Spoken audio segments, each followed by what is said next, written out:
Hey guys, I think we're live. Yeah, we are live. Lonely Marks Wrestling Podcast. Yeah, sorry, Jacob. You're the guest tonight. Yes, no, it's good to have everybody here. Thanks for tuning in. This is the Lonely Marks Wrestling Podcast. We're talking all things wrestling tonight, but we got extra people here on the panel because we're going to do another edition of Rank 'em this evening. So let's go around and introduce everyone, including some of our special guests this evening. There's this guy next to me who, he looks vaguely familiar, like we've had him on once or twice, but Jacob Barber, you might want to reintroduce yourself. How's it going? Yeah, huge Olympic wrestling fan. Happy to be here. I did not know that they did tag team wrestling in the Olympics, though, so I'm excited to talk about it. Yeah. JPO, how's it going, buddy? Good to see you. Yes. Have we done a tag team match? I know I've done a 6-man tag live, which you can find out about. But yeah, no, love tag team wrestling. I think it's something that adds to a card. I always try to make sure there's one on my shows if I can. So yeah, happy to talk about it here. Going to be a tight discussion here. There's a lot of different technical places people can go. So hey, no hard feelings. People say no. Yeah, no, especially unless you say no to me, then I will take it out on vengeance.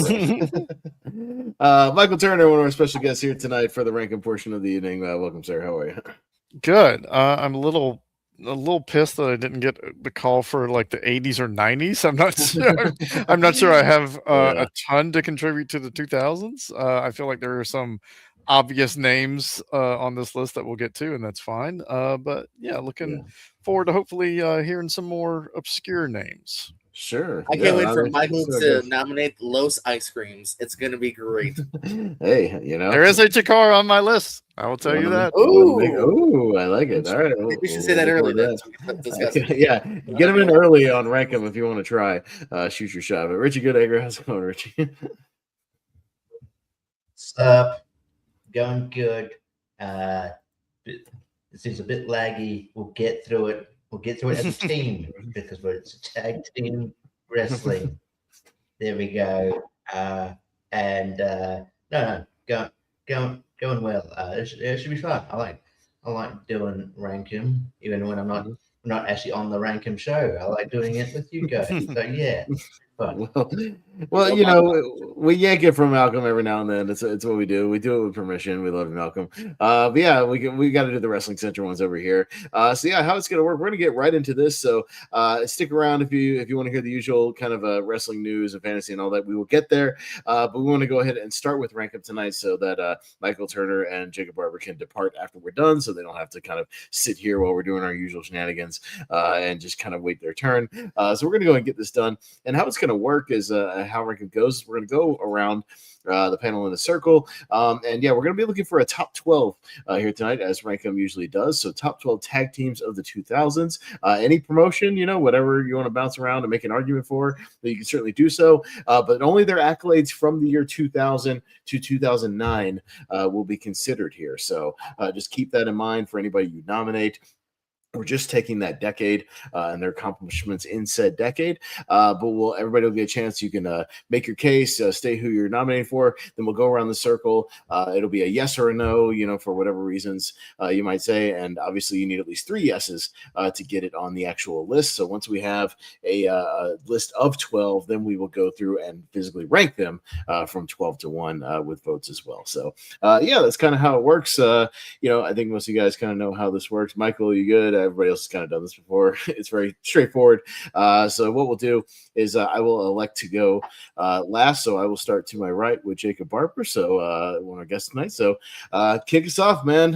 Tag teams of the 2000s. What's your first nomination? We'll get it going. Not going to go with one of the obvious ones. I'm going to go with one that I hope can make the list. Maybe it's one of the lower ones, but I just hope it makes the list. If not, I'm leaving. Paul London and Brian Kendrick. I think they were a great tag team. A tag team that I don't think should have worked as well as it did. They had that lengthy title run. Had some fantastic matches. I think they, you know, kind of, you know, a smaller team that shouldn't have worked, and I think they did. I think they were a bright spot. I think they, for me at least, one of the better matches on the card every single time they appeared. They don't have the longevity that some of these other teams do. I get that, but I do think they were exciting enough, and I think their tag title reign is worthy enough to hopefully squeeze into one of those 11 or 12 spots. I totally get it, but you got to shoot your shot early for the ones that you aren't sure about. So, London and Kendrick. Okay, JPO, Poland and Brian Kendrick, yay or nay? I disagree with Jacob on several levels, and the only levels are you're not high them enough. They totally belong on here. They totally should have worked. They're two awesome athletes that had fun chemistry and were fun to watch. Unfortunately, they were just smaller guys in a Vince big guy era that unfortunately never got pushed. Even when they had the lengthy title run, there wasn't enough juicy pay-per-view matches and whatnot. They could have been. This could have been a top 5er if they were just given more to do. But they still belong in the 12. I love London and Kendrick together here, so absolutely. Even though things they said in a shoot interview got Kendrick fired from AEW before he got to debut. Yeah. Mr. Turner, yes or no to London and Kendrick? I am a maybe. I feel like you can't be offensive. I feel like they're going to make the list, but there are some more obscure people that I would rather make the list, so I'm actually going to vote no. No. Okay, Richie. Yeah. Look, I love London and Kendrick. I do wonder if, it's interesting because, I thought London and it started off with was it London and Kidman, and then they turned Kidman heel based on the fact that he actually injured Chavo, and then he got released, and then we got London and Kendrick. So I wonder if those series of events didn't happen, whether we would have got this tag.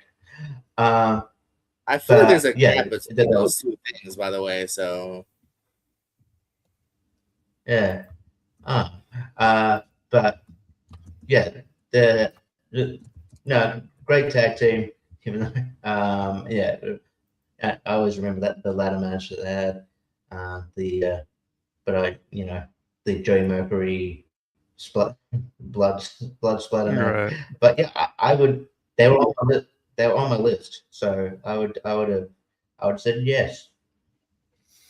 No, it's a yes for me. It's on my list. I mean, 331 days as tag team champions, a record that wouldn't be broken until the New Day in the mid 2010s. So, no, I mean, I think that counts for something. They were the tag team on SmackDown from 06 to 07. I think you have to consider in this 2000s, as much as they shuffled tag teams around or made a lot of makeshift tag teams, throughout the decades, there were very few that kind of stuck together even for a year. And I think that has to be kind of in consideration, and at least if they were well known, were well liked, had good matches, had some tag team title runs, things like that, I think you have to have them in consideration here. But they're on my list, so it's a yes to London and Kendrick. So 4 votes. London and Kendrick will be the first ones on the list.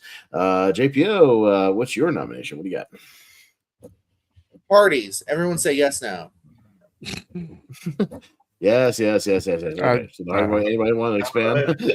You want to expand on that? You don't want to talk? I was just trying to save time and make an hour 45. Right. But they're great. They're literally the 3. I think we said it all fair. The 3 trendsetters of the tag division that made the tag division matter. They still had a good span. A couple year gaps in between this decade here, but still even that 06 reunion and whatnot, and having great matches with Eminem later on and whatnot. So the Hardys. Everyone say yes now. Yes. Agreed. Yes. The fact that when we get up to 2020s, they could still be in consideration for that is crazy. We can do current tag teams and you can still nominate them. That's one of the rare teams that can come up 2 more times in the next 2 episodes. Yeah. All right. So we'll save some time there at the Hardys. We'll make Matt the list. And Chet, right? Matt and Chet. Matt and Jeff Harvey, I believe is his name. Jeff Harvey. Yes. Jeff Harvey. And I think they Matt's last name. That's weird. Mr. Turner, what do you got for a nomination? I'm interested in this. Yeah. I am going to go with the premier tag team in Japan of Tenkozi, Hiroyoshi Tenzan and Satoshi Kojima. the third longest reign ever for New Japan Pro Wrestling tag team titles. They won the AJPW World Tag League. They won the NJPW One Tag League. They were the best tag team of the 2000s for the entire Japanese promotions. I see no reason why they can't make a top 12 of the best tag teams of the 2000s. I think this is a fairly simple one. Okay, Richie. I wish I didn't have to go first. Look, Turner, I think you're great. And look, that's nice. But he's tired of facing you in tournaments, and this is his revenge. No. Here's the thing. You're good. I wish Steve Mace was here for your benefit, to be honest. But like, I especially around this era, I was very didn't know a lot about New Japan. I've heard of the tag team, haven't seen many of their matches, so it's hard for me to say hey or nay. Look, because I'm maybe a pushover here, but because you're a guest and I take your word for it. You're a wrestling historian. I will say yes. There you go. The fact that I only have like 9 or 10 other tag teams on my list, and we kind of need to get to 12. I'm fine with whatever like the Japanese tag team gets nominated tonight. So if it's gonna be 10 cozy, cool, sounds good. It'll be number 12 when we get to the top 12. Sounds good. All right, yes. Jacob. I told Pez off air that since I was very WWE heavy on my list, I could be convinced of other tag teams that I don't know much about. So, considering all their accolades that Turner mentioned, sounds like they deserve it. So, yes. Okay, JPO. This is why I invited Michael Turner, because I knew he'd drop some shit. Because I don't know what a 10 Koji is, but it sounds like they had some good matches and a long reign. And it's just I love the complete landscape of wrestling. So yeah, I think that evidently they deserve to be here. All right, so there's your at least we got to get one Japanese tag team on there. So there you go. That'll be the one. All right, sounds good. Yeah, like I said, I was kind of struggling to fill out the 12, so I'm fine with that. All right, Richie, where are you gonna go? Yeah, so I mean, there's obvious ones, but I might go outside WWE as well. Thinking of teams, I'm going to go America's Most Wanted. I think they were one of the early solid tag teams. I think they won the titles. Turn on those like it's 6 times, 7 times. I don't remember. Oh, might have been it. But they just really worked really well together. Great gimmick, great heels. I mean, James Storm would go on to be in an even better tag team in my opinion, but I feel like that's more 20 times. And so,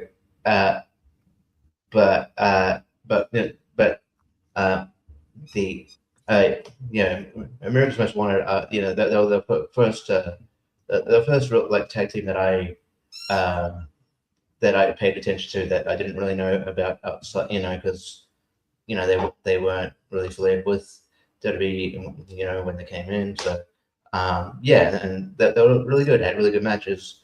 I think they deserve to be on this list. So America's Most Wanted. Who's killing a mouse? Oh, that would be my dog. Oh, okay. Oh, he's killing a mouse? No, he's got a squeaky toy. A squeaky mouse. Oh yeah. No, I know those things. Yeah. No, it's a yes. They're on my list. Yeah, when I think of kind of like the premier tag team of early TNA. I think you have to take America's Most Wanted into consideration. Correct me if I'm wrong, JPO. Weren't they the first tag team that had like a best of DVD for like a TNA DVD? I think I had that one. Like one of those like compilations, like him and AJ. Them and Three Live Crew both have a DVD, so I don't know who came first, but yeah. That's what I mean. Like one of those, it was like best of, if not for a second. Yeah. So again, that counts for something that they, had, a lot of premier matches. Yeah. They were on the highlight reels, for tag team wrestling there. So it's one of the first ones I think of as far as early TNA. So we definitely have to consider that also. Yes. Hi, Max. Jacob. Yeah. Despite being WWE heavy, I do have a couple, TNA teams on my list as well. Funny enough, is this the first time we mentioned? Is this the only time we mentioned James Storm tonight? We'll see. But it's a yes for me. All right, JPO. According to this list, they might have been the first people to have their own DVD in general. Like there's Best of the X Division and Bloodiest Brawls, but this list I'm looking at shows they were the first solo release, like where it's just about one or two people. There was a Raven one and an AJ one, but I think they came later. Way later. That's why I said this was first. Anyhow, yeah, like I was saying that. So yeah, no, this is a yes for me as well. I think again the first real set TNA tag team that blew up.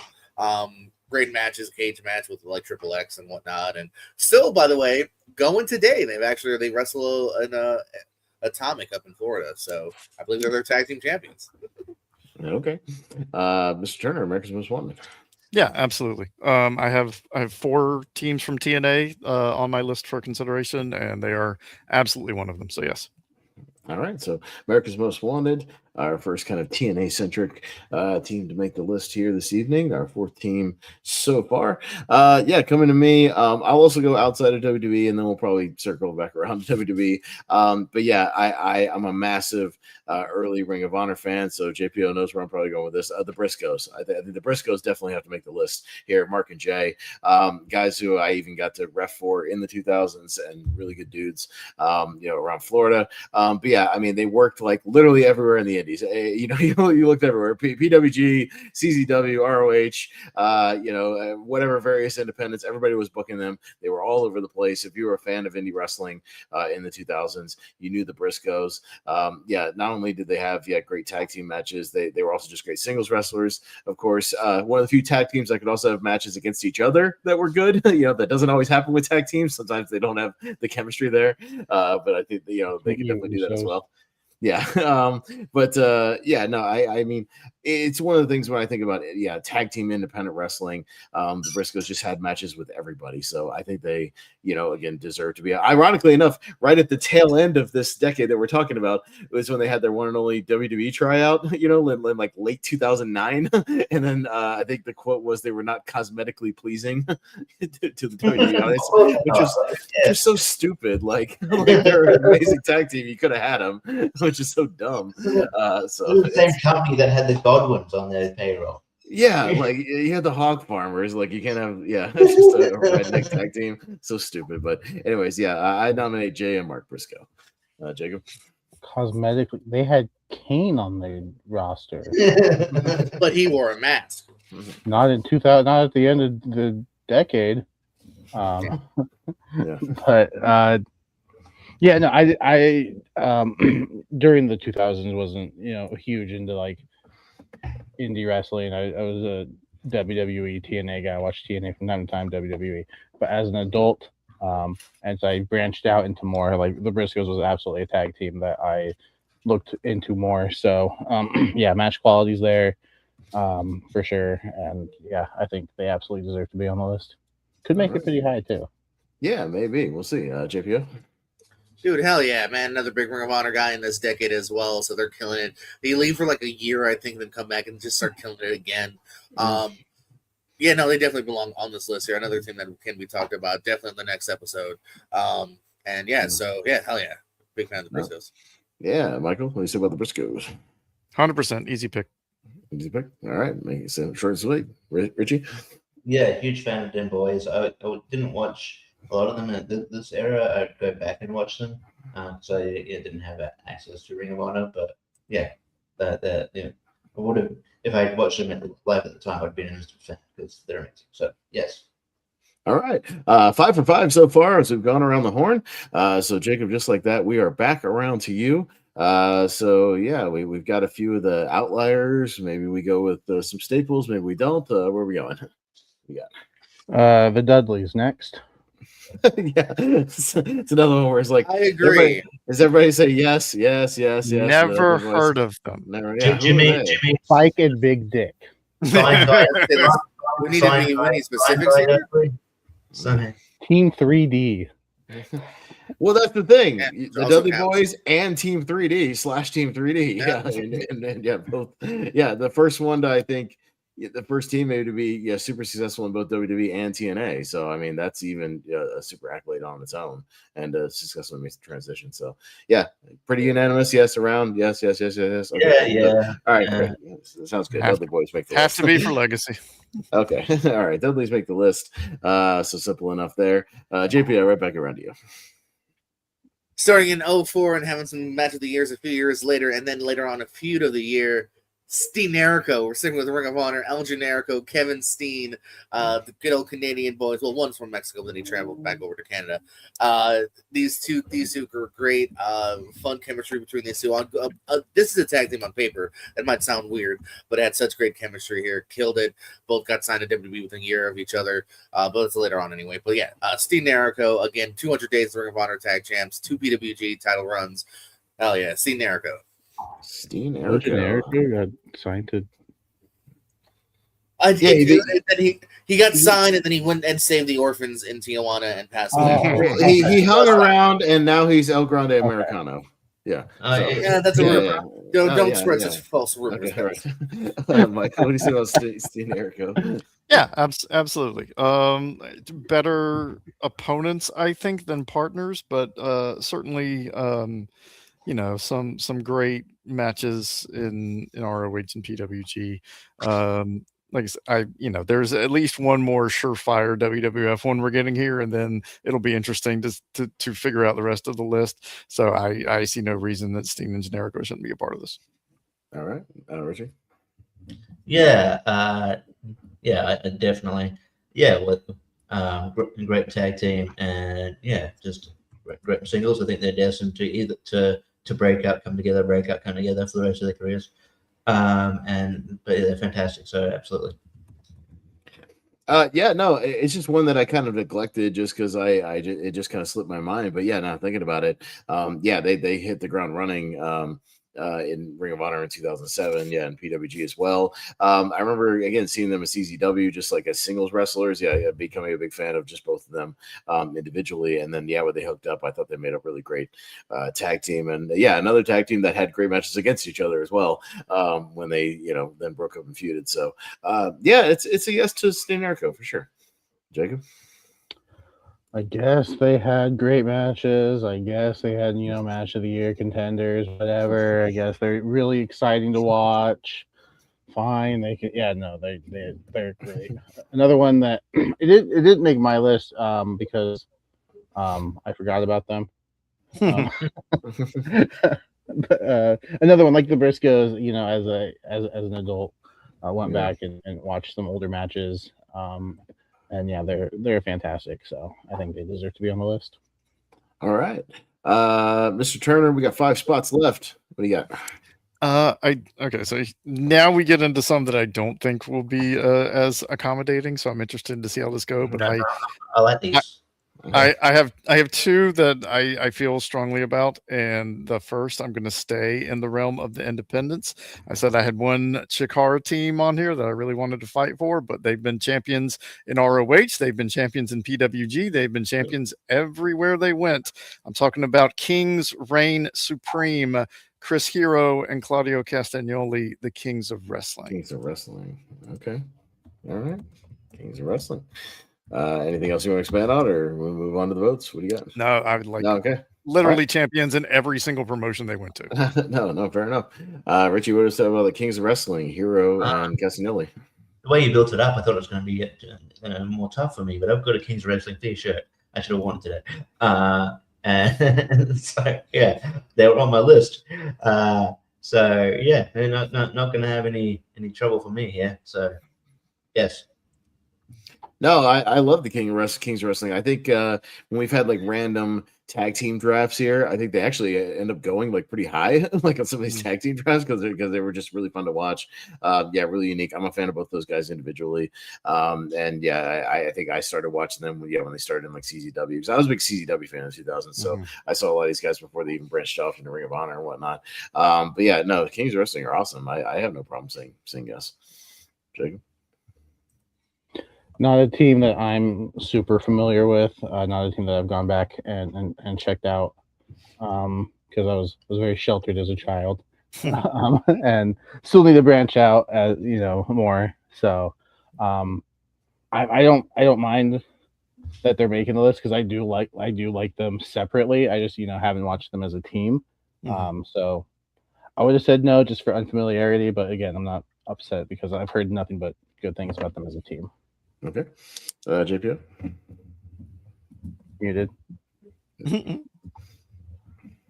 Damn it, I did a thing.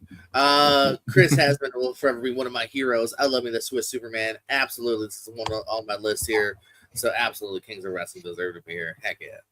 All right. So they do get on the list. 4 spots left. They're going quick. Richie. Should get one out of the way. It's very, very obvious. I should have just one of that element obvious. So no, do the obvious. Huh? Do the obvious. With 4 spots left, you may as well fight for something you want.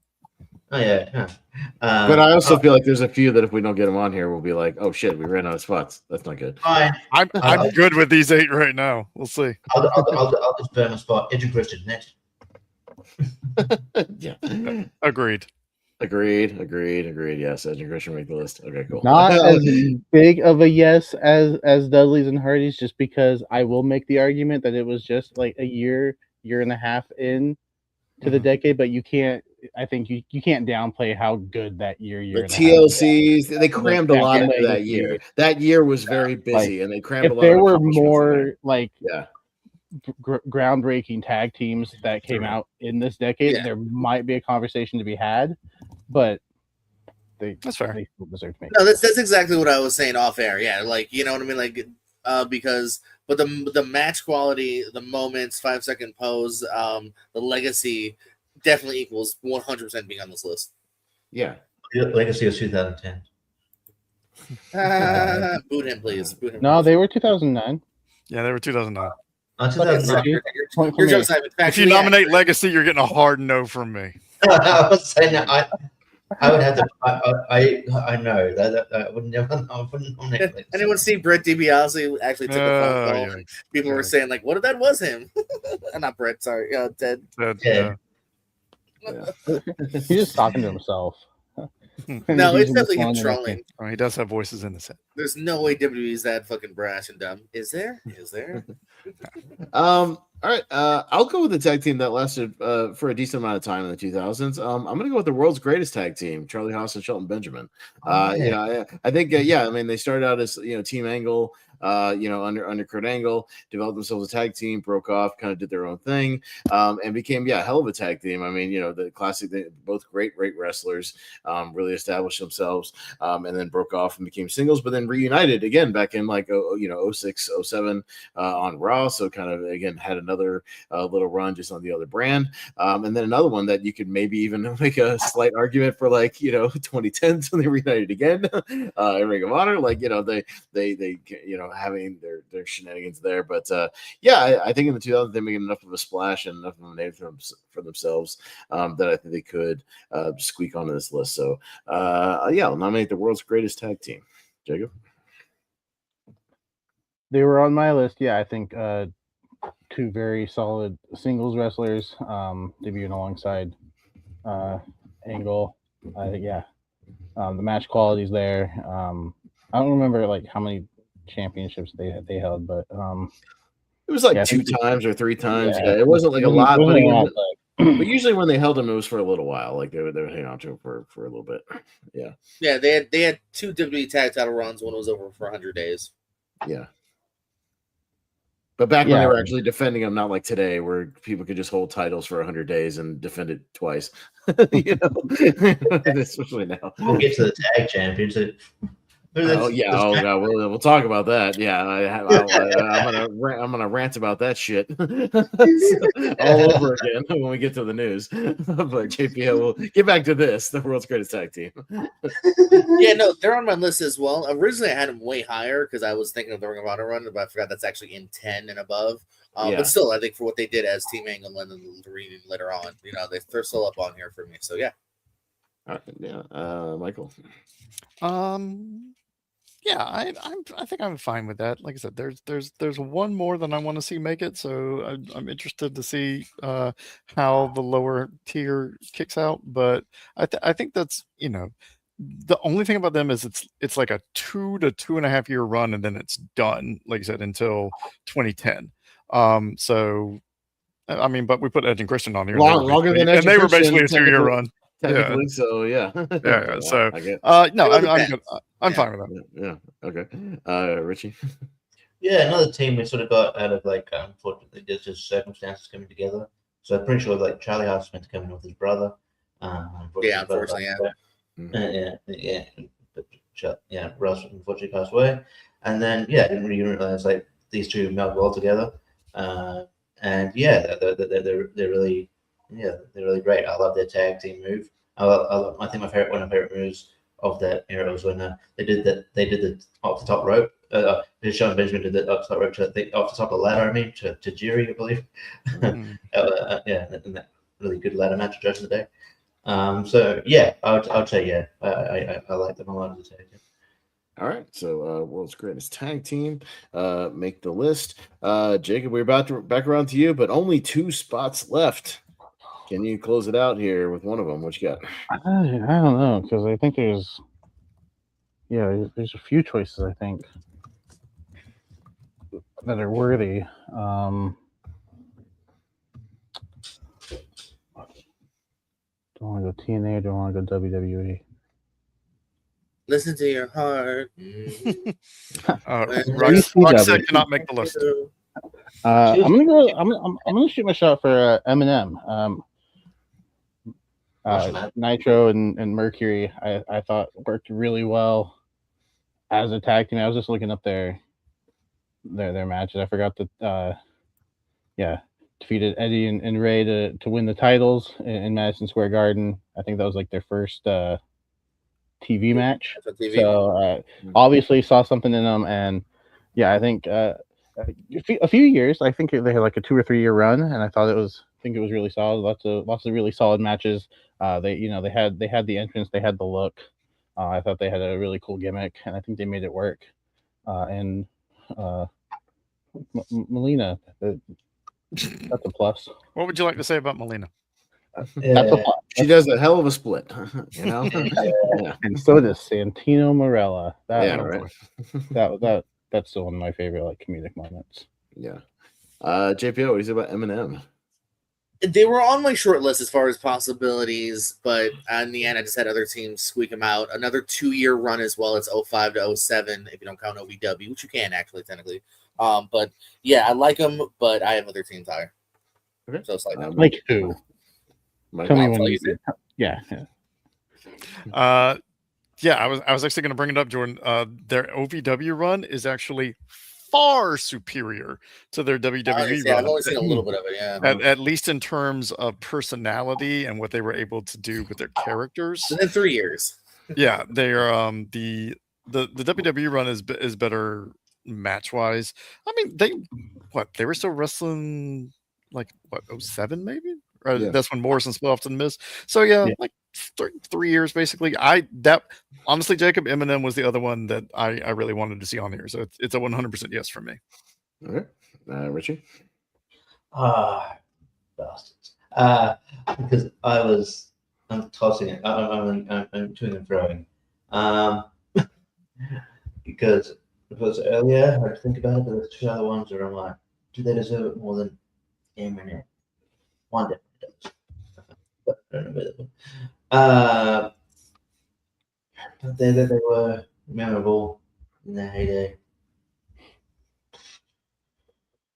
Saying,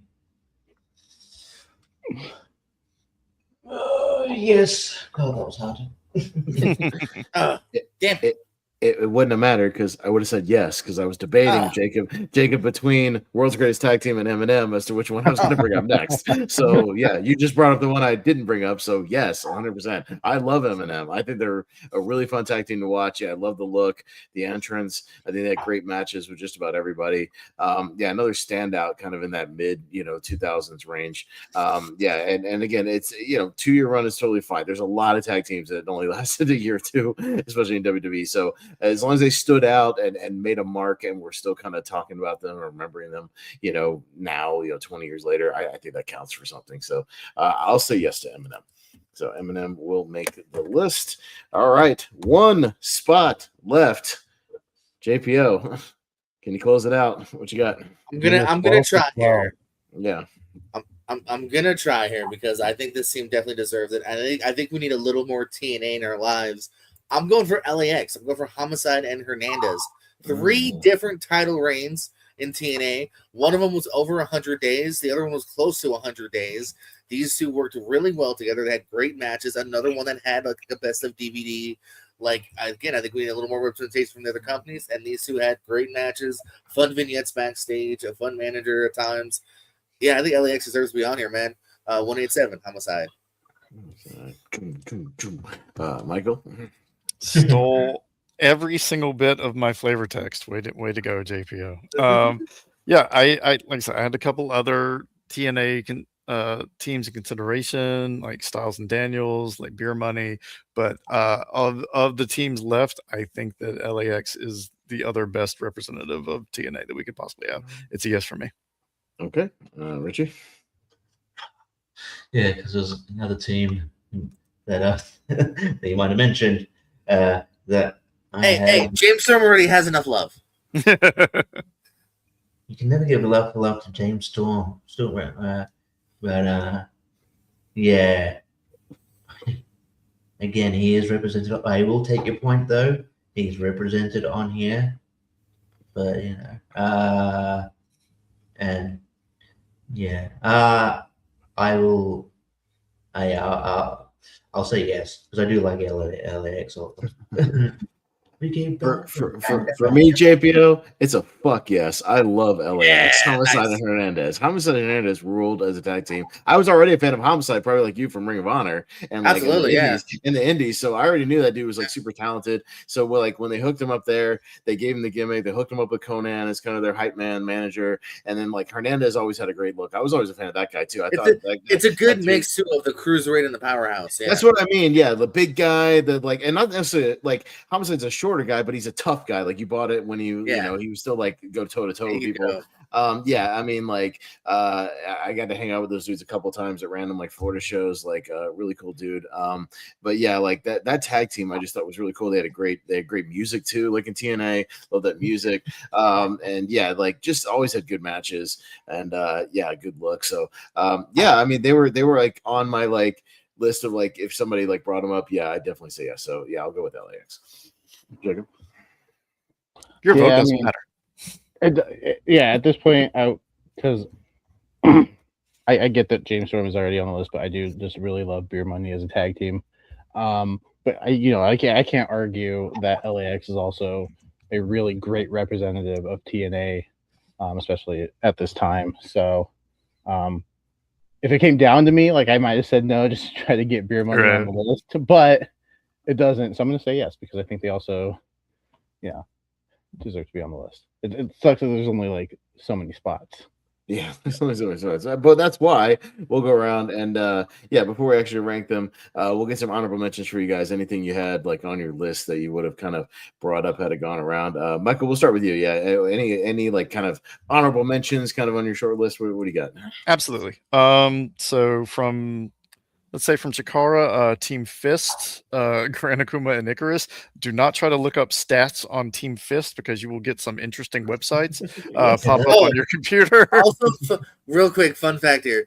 I got to do the Who Dis for Wrestling with Trivia, right? Yeah. I did the Who Dem. If you type in WWE Dicks, don't do that. I just wanted a tag team. Yeah, I just wanted a picture of the tag team, all right? Yeah. You get Seth Rollins. I got so much. I doubt anything. I still see when I try to sleep. Yeah, make sure, or your safe search is on. Yes. I mean, from WWE, you could have like had APA or Too Cool or anything like that, like short-lived remnants of the Attitude Era. But I think we got the best representatives of the Attitude Era. And I will also shout out. I had to represent for Japan. I have to represent for Lucha Libre as well. Team Guerreros del Infierno. Ultimo Guerrero and Rey Bucanero, probably the best CMLL tag team of the 2000s. I will take your word for it. All right. Richie, anybody you had on an honorable mention list? Yeah, I had two. Ray Bucanero rubbed my tummy once. Sorry. You can go Nice. There you go. I had two cool APA. With beer money. Also, like any sort of Team Canada, I thought of like what I was going to say like maybe Bobby Roode and Petey Williams. They were kind of more teaming together, but so I mean, the Bashams maybe, but but you know they were down my list, but you know they had a successful run when there. But you know, I always wanted Damager to be Damager, but not in the Bashams. But anyway, that's it's pretty much. And I'm probably not thinking of. It's probably other ones that I haven't thought of that could be on here, but those are the ones now I can think of. Mm-hmm.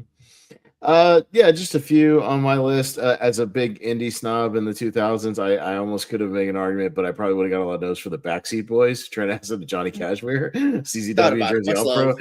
Much love because I thought they were a fun tag team and really good. And yeah, RIP. There's new Backseat Boys, by the way, also quite good that are endorsed by Cashmere. Yeah, hell yeah. Okay. Oh no, that's cool. I'm the biggest Albert fan in the world, so TNA. I might have stand for TNA. That's not where I like them as well. I mean, it gave us Trish Stratus, so you got to factor that in. So that's at least something. You would be like Jake with Melina, TNA, Trish, yeah. And I think you can make an argument for late 2000s, at least for maybe his best partner, but Jericho for like Big Show's best partner, maybe the best like hook up the Big Show ever had as far as like a tag team, partner and gimmick and whatnot. Made a big impact kind of while they were together. So, I'm just saying there's an argument to be made there. So, maybe for Jericho.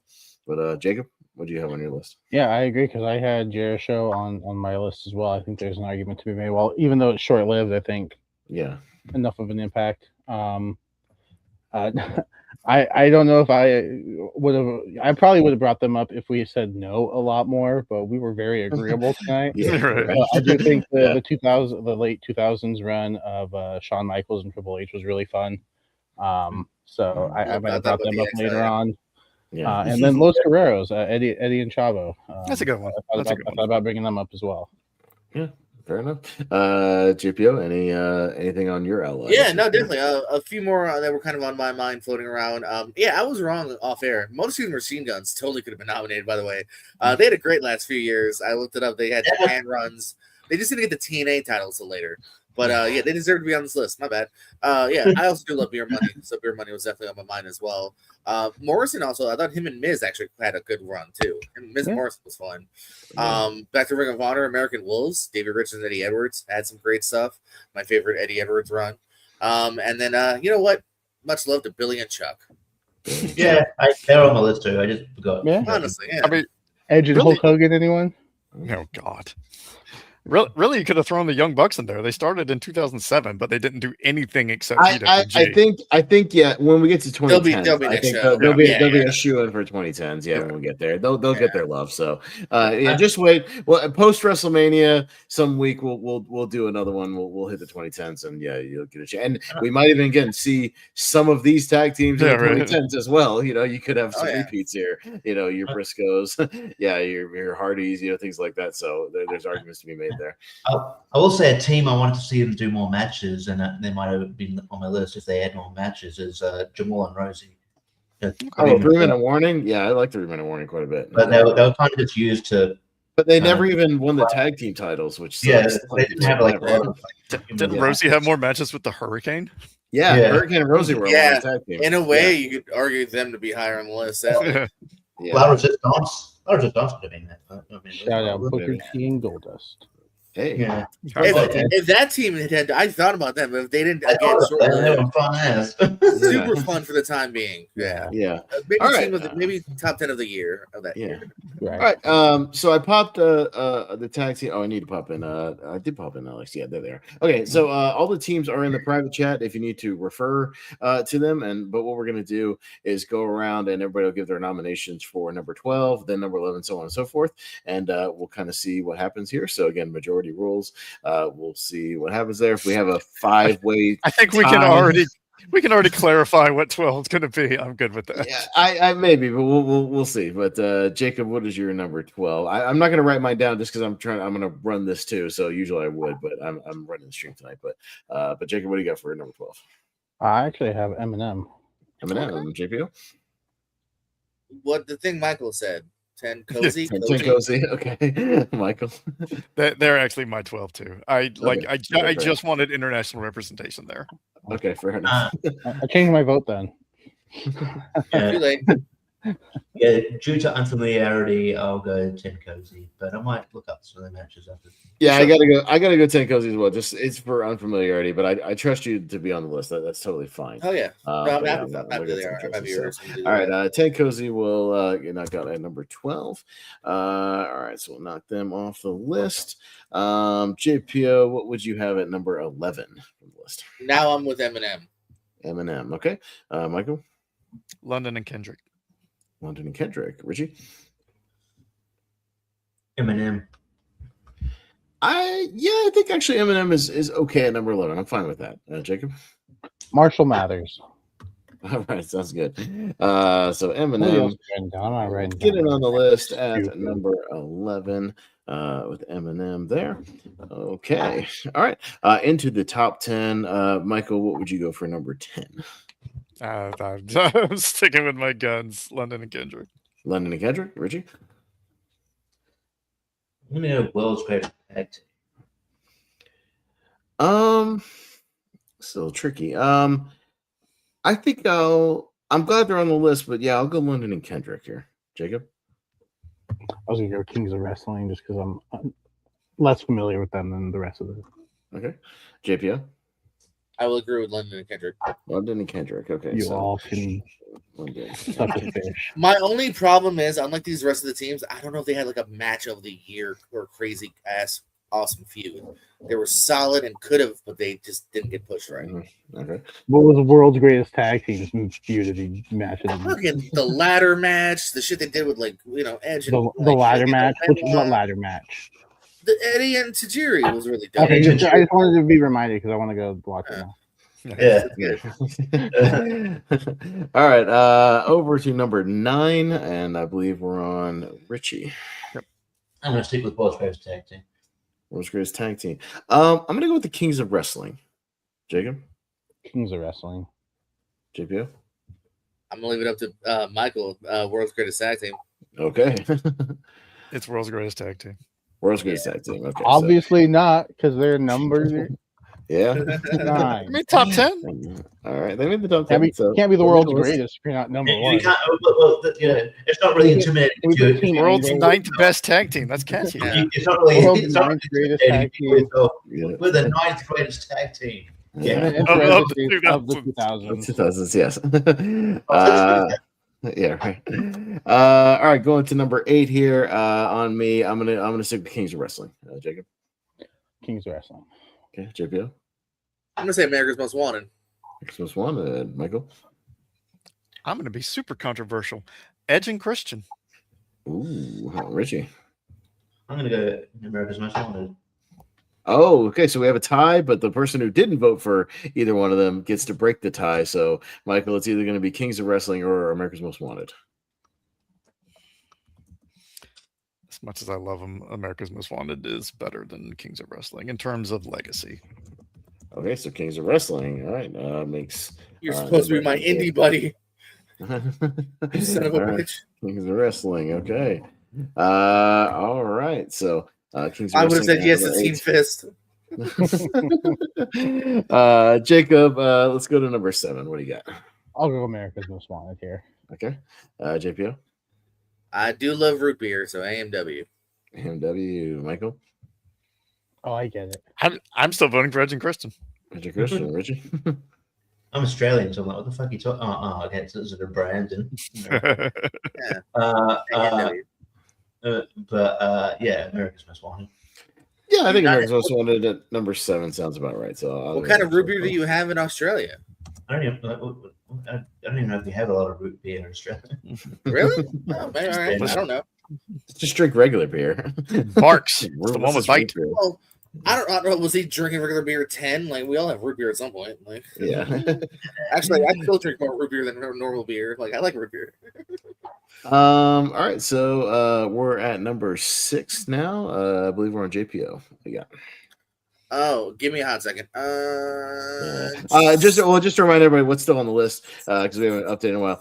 Still available: the Hardy Boys, the Briscoes, the Dudley Boys, Steve Erico, Edge and Christian, and LAX on the table into the top 6. I'll go to the airport, LAX. LAX, Michael. I forgot they were honestly still on this list. Yeah, LAX. LAX, Richie. I'll go Steve Generico. I'll actually go Steve Erico. I'll leave it up to Jacob. Well, I'll just pick one of those two then. I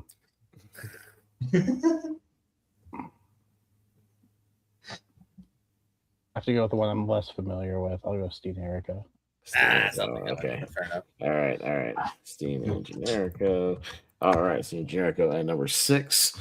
All right, so we are officially into the top 5. The Dudleys, the Hardys, Edge and Christian, the Briscoes, and LAX on the table for the top 5. Michael, what's your nomination for number 5?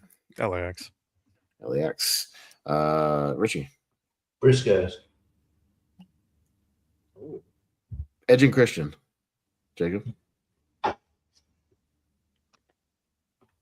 LAX. JPO. LAX. LAX. Okay, LAX.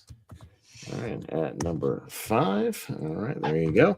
Edge and Christian, Dudleys, Briscoes, and Hardys on the table for the top 4. And we're on Richie. Briscoes. Edge and Christian. Jacob. Edge and Christian. JPO. Briscoes. Michael. Oh, I can't wait. No, Briscoes are way better than Edge and Christian. Sorry, guys. Edge and Christian. Okay. No, that's fine. My debate is those 3. I was like, they transformed it, but I'm cool with it. Yeah. All right. All right. So Edge and Christian at number 4 there. All right. All right. The Hardys, the Dudleys, and the Briscoes. Top 3. Is it on me? I'm gonna go the Briscoes at number 3. I think that's still giving them respect while respecting the real top 2 here. Jacob. F that. Hardys. The Hardys. Okay. JPO. Briscoes. Michael. Dudleys. Oh, we're all over the place here. Richie. Briscoes. Okay, so I think it's the Briscoes. Am I right? Yeah, they still got 3 in the end. Yeah. I still got 3. Okay, so Briscoes. All right, Briscoes at number 3. All right, so and what we're going to be doing is this time we're skipping over number 2. You are voting for your number 1. So we're going around and getting your number 1 straight to number 1. So it's either the Hardy Boys or the Dudley Boys. Mr. Barber, the Hardys or the Dudleys? Dudleys. JPO? I think they were more entertaining. I was always way more excited by their matches. Better matches, Hardys. Okay, Michael. Just for the fact that Mark LaMonica is kind of a prick in real life, Hardys. The Hardys. Yeah, Richard? I wasn't sure who you were referring to for a second. Yeah, well, I guess it can't be a Hardy. I know their real names. Yeah, Matt and Jeff Hardy. Yeah, I was like, who's Mark LaMonica? Is that Matt Hardy's real name? Wait, no, it's not. Dudley. The Dudleys? It's on me. I'm going to go with the ones I'm kind of more of a fan of. Devon, get the tables, the ugly boys. I'm going to be number one. And the ones I argued for the 90s as well that people didn't get behind me for, because I argued for ECW the 90s for the Dudleys as well. And because that counts, damn it. They were the tag team of ECW, so that counts. So, all right. But yeah, here we go. So the Hardys at number 2, and then number 1 will be the Dudleys. So, all right. I think our problem with the 90s is that we were including 80s and before too. So if we did just done the 90s, yeah, right. Gotcha. So yeah, running down the top 12 for this evening, tag teams of the 2000s. We got your Japanese representation with Ten Cozy. We got Eminem at number 11, Paul London and Brian Kendrick at number 10. The world's greatest tag team, Charlie Haas and Shelton Benjamin at number 9. The Kings of Wrestling, Claudio Castagnoli and Chris Hero coming in at number 8. We've got Chris Harris and James Storm. We've got America's Most Wanted at number 7. We've got Steen Erico, Kevin Steen, El Generico at number 6. We've got LAX of Homicide and Hernandez at number 5. We've got ENC, make a 5-second pose for Edge and Christian at number 4. Jay and Mark Briscoe, them boys at number 3. We got the Hardy Boys, Matt and Jeff at number 2, and the Dudleys, Bubba Ray and Devon / Team 3D, whatever you want to say. At number 1. So there you go. Nicely done. So we got that done in under an hour. Nice. We breezed right through that. I like it. So cool. So we can we'll wrap that up and we'll get back to some regular business. But we'll let our 2 guests before they depart us. You can plug parting words, whatever you like. Rant about teams that didn't make this list or the rants, whatever you want to do. Michael Turner, what you got? Talking about how great the Briscoes were, I kind of forgot that to mention Austin Aries and Roderick Strong, or like any combination of Generation Next, really. Yeah, that was an awesome feud. But great matches there. Yeah. The Rottweilers were good too. Absolutely. Rocky Romero, Ricky Reyes. Yeah, not bad as well. Good team. Yeah, they're the Briscoes versus Strong and Aries at ROH Unified in London is God, superb. Fantastic. Yeah, there's a couple of those. Yeah, with the Briscoes and them. Oh God. Yeah. But no, this was a lot of fun. Thank you for having me on. I don't have a whole lot coming up. I will be available as a guest host for Jordan's trivia wrestling tournament as available. Sometimes my availability is spotty, just depending on what I have going on. I'm taping an episode of the Throwback Trivia Takedown on Sunday night. Please subscribe to that podcast if you like 80s, 90s, 2000s nostalgia. I made my way into the Sweet 16 bracket, so we'll see how that goes. But yeah, that's all I got. No, thanks for coming by. We appreciate it. So yeah, you're free to go if you like, or you can hang around if you want to. It's up to you. We appreciate you coming on. Thanks a lot, Mr. Barber. You're also obviously welcome to stick around if you want to. But I know if you got to go, you're welcome to go as well. But anything you want to throw out there? Yeah, I'm in a couple trivia tournaments. You can catch me in JPO's WWT tournament, taking on Steve Mesa in the first round. And then you can catch me in Lights Out taking on Steve Mesa in the first round. Oh, it's like me and Richie. Yay. Yeah. Forever. I'm confident in one of those matches. Take your guess. Yeah. Fight for never is what I wanted. But and then I was on the official Rankum past Sunday doing the top 12 best supporting actor performances of all time. You can watch that and see how frustrated I get because somebody thinks movies from the last 5 years shouldn't count. That's stupid. It wasn't you. You were in the comments, but it wasn't you. It was somebody on the panel. I'm not afraid to call people out, just not by name.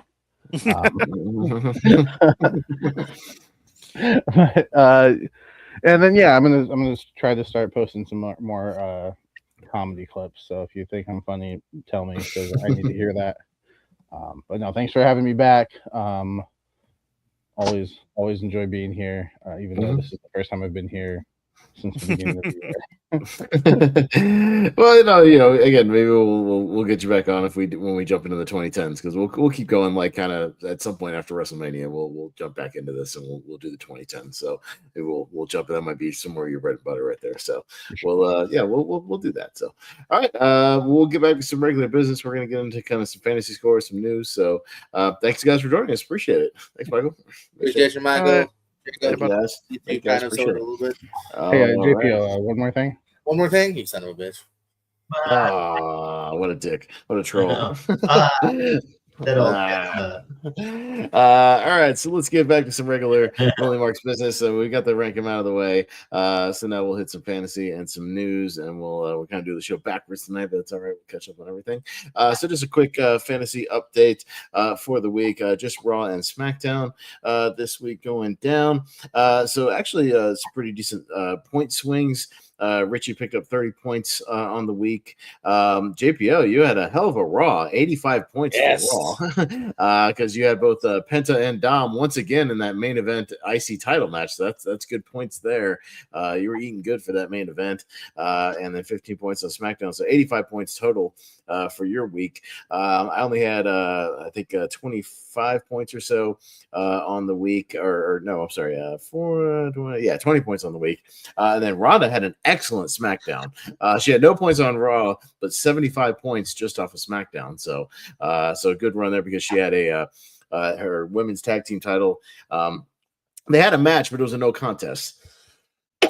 So technically no winner there, but still a title match in the main event. Excuse me. And then she has Damian Priest on her roster picking up the tag team titles. We'll talk about that in a minute, because I'm still going to rant about that. As much as the audience might have liked it, I'm still going to rant when we get there. Your updated point totals though for this week. Richie in fourth place for 710, but again, this is not far off, because if you listen to these scores, 710. I have dropped into third place at 720, so I have had a rough 2 weeks or so. Ronda has jumped into second place at 770. She's had a couple of really good SmackDowns, picking up those tag champions and whatnot. She still has Carmelo Hayes, who's like defending his title every other week, which is helping her out. And then JPO still in the lead with 800 even, but only, again, 30 points ahead of second place. So it's anybody's game still here on the road to WrestleMania. So we'll see what happens here. So chugging right along, but I like it. We've had some swings here and there, nothing like that. So as far as rosters, Richie, you're in fourth place. You do have a roster swap if you want to. I'll leave it up to you. It's up to you. If you're lagging, you back? Sorry. Yeah. My thing is wigging out a bit. I'm coming back.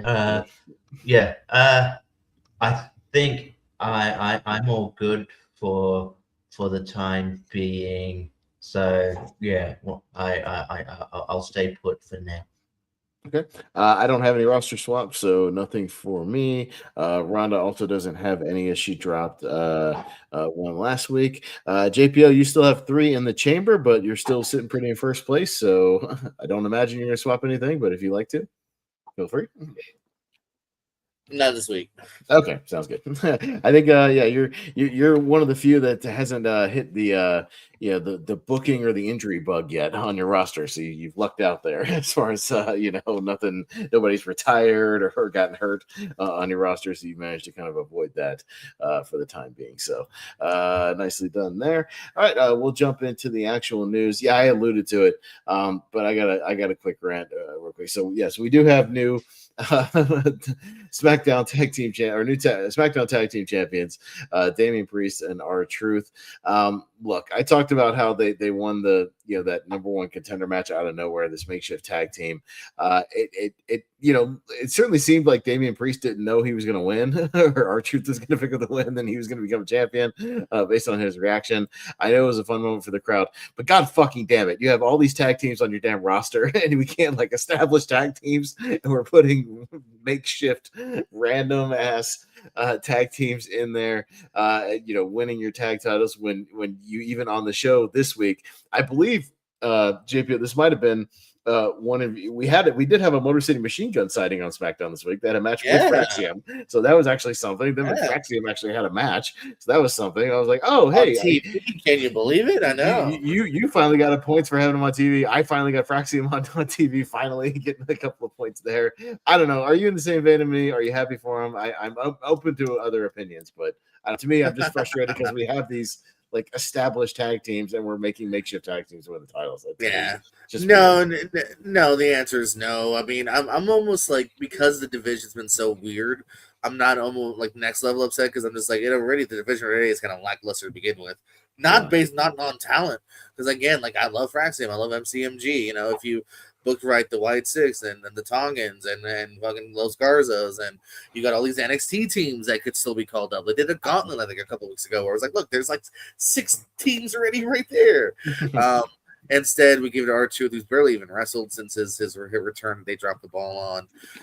Priest, they obviously like Priest, and again, this is another like, they're not doing anything. They were funny 2 years ago. Let's do it now. So yeah.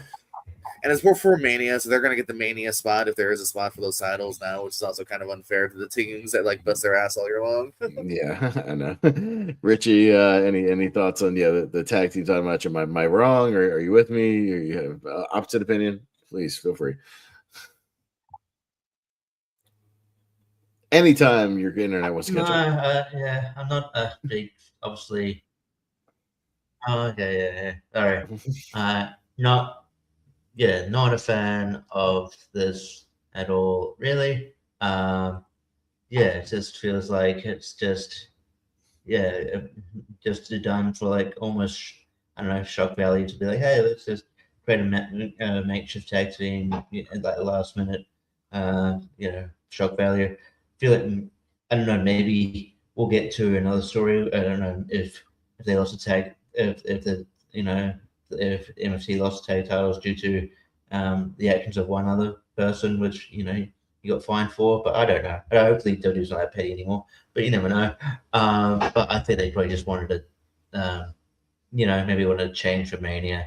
Obviously not a huge fan. Yeah, they've got a lot of, they could have a good tag team division. I mean, they do have a good tag team. They just utilize your tag teams. You've got great tag teams in NXT. You've got great tag teams in AAA. You could bring up to challenge those titles and make them mean something. But yeah, and then you have you had Damian Priest, who didn't even, like, the look on his face didn't even. It was like he wasn't even clued in on the fact that they were going to win.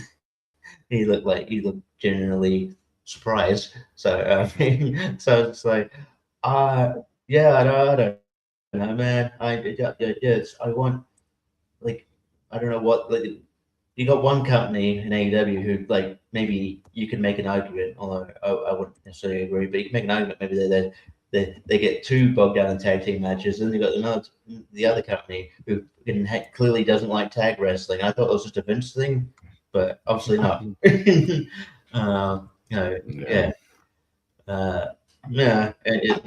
Hopefully they don't have a long reign. We'll see what happens. A couple of Hall of Fame announcements dropping over the last few days. JPO, maybe you can tell me the difference between Hall of Fame and this Legacy Hall of Fame thing. Have you looked into this? Like, what does this mean? But we had 2 of these announced. We have obviously after his passing, we got Sid, Psycho Sid, Sid Vicious going in with the Legacy Hall of Fame, whatever that means. Maybe you can elaborate on that in just a minute. But also just announced, I believe, today or yesterday, Bad News Brown also going in. So, JPO, and you know what the difference is? Have you looked into this? What's going on here? I laughed because it's literally in my Google search. What is a Legacy difference? What is why do they Why do they put this? Because like Celebrity Wing, okay, that automatically makes sense. These are not full-time wrestlers. But what is the difference? Because and I'll get into my rant, because I'm about to do a rant myself, I think, to a degree. The Hall of Fame Legacy Award recognizes wrestlers, this is the Google, who have made significant contributions to the sport, but are not inducted as regular members. This award allows for honoring the legacy figures without the need for a full ceremony. For example, Sid will be inducted this year, highlighting intense career, blah, blah, blah. The Legacy Wing was introduced to honor these performers, allowing WWE to recognize their contributions despite their shorter careers, which is weird. I don't get that last part. What? So Sid yeah, wrestled for like 20 years. What are we talking about? I feel like in the past it's been for like a Valiant brother or like a maybe a Terry Funk who didn't do a lot in WWE but like maybe did like elsewhere, like you know what I mean, or like, but yeah, Sid is a former world champion, Luna WrestleMania main eventer. Yeah, Luna, because maybe her WWE run wasn't like next level, but like overall she contributed. Yeah, like that's what I kind of thought it was, but I don't understand the Sid thing. It's a WrestleMania main eventer, and that's a former world champion at WCW, which is also under their umbrella now. So I don't know. Like Bad News Brown actually makes to me more sense than Sid because Bad News did other stuff in Canada that maybe wouldn't normally count. But like the Sid just checks off the boxes for me in general, like as far as like what he's done. He should be just a standard, Hall of Fame induction. Yeah. Like somebody should be inducting Sid. Like that dude should be in. Yeah, 100%. I'm with you on that. Yeah, the Sid one confuses me. Yeah, because at first I was excited because I think he's been overdue. But then I saw the legacy and I was like, oh, that feels like a almost not as cool. Yeah, Richie, your thoughts?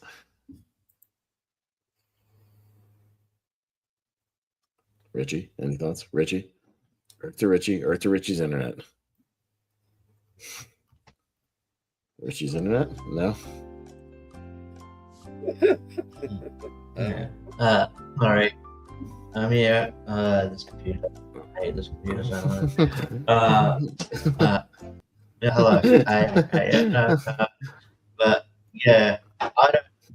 Yeah, because especially considering like usually you Hall of Fame usually has a format, right? They have your main event or big star, which is maybe AJ. You got your female inductee, Stephanie. You got the tag team Demolition, and then a celebrity sometimes, not all the time, but this time you do with Dennis Rodman, which we'll get to. I guess we haven't talked about that.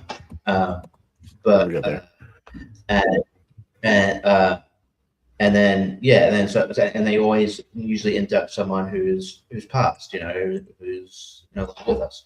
And so when Sid was announced, I've been waiting for him to go on for a while. Makes sense. But then it was like legacy. I'm like, why can't he just be a normal induction?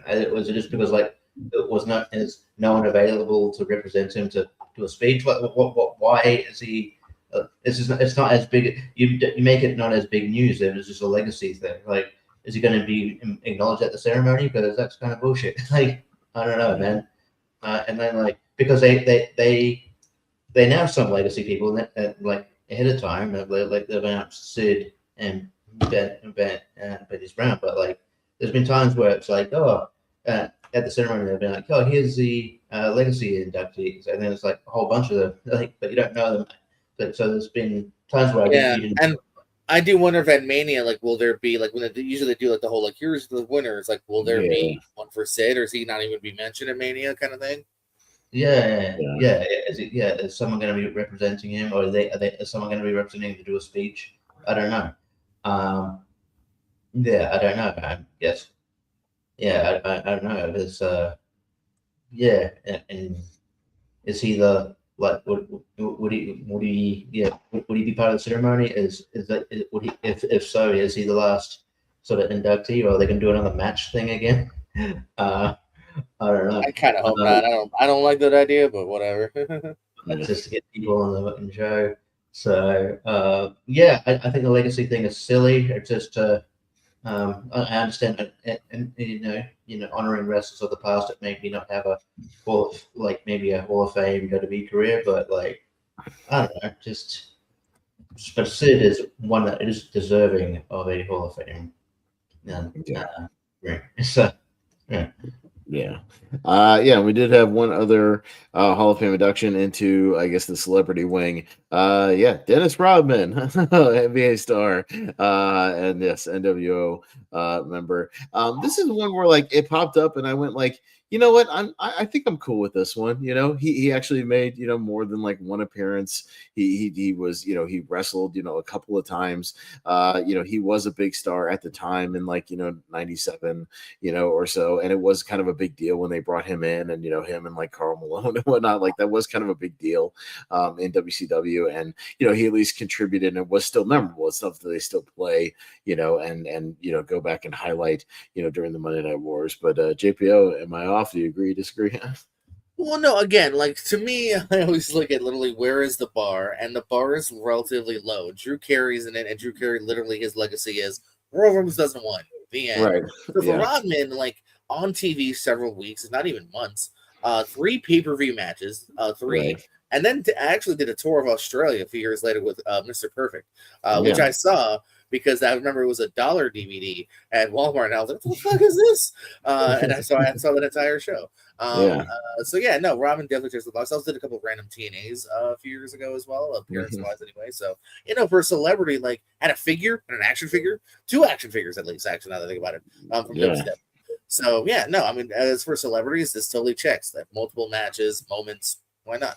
Was at the time super popular in the '90s. He was truly a get. Yeah, no, I'm cool with it, Richie. Yeah, I'm cool with it. Just because he contributed more. I think his name added value. People, people were tuning in. Like, people still, we still talk about, there's the tag match with him, like Karl Malone, and there was a lot of, that got people intrigued. And his huge star at the time. That him and Macho Man. That as much as like that. You can say what you will about the match, but it was a big deal that it was that sort of happening. I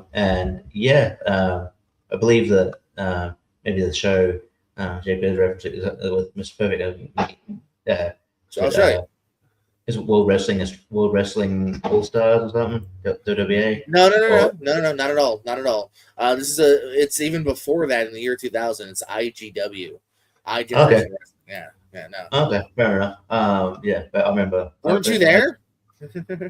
No. I mean, I did go to. One taping. Queensland, New South Wales, and Victoria. They fought in all 3 locations. Sounds like kind of what Hogan and Flair did, actually. Yeah, I went to the Hogan and Flair thing in Queensland. That was a show that happened. And and again, not to get bogged down, but even these cards are weird. Like if you look at them, it's like LOD.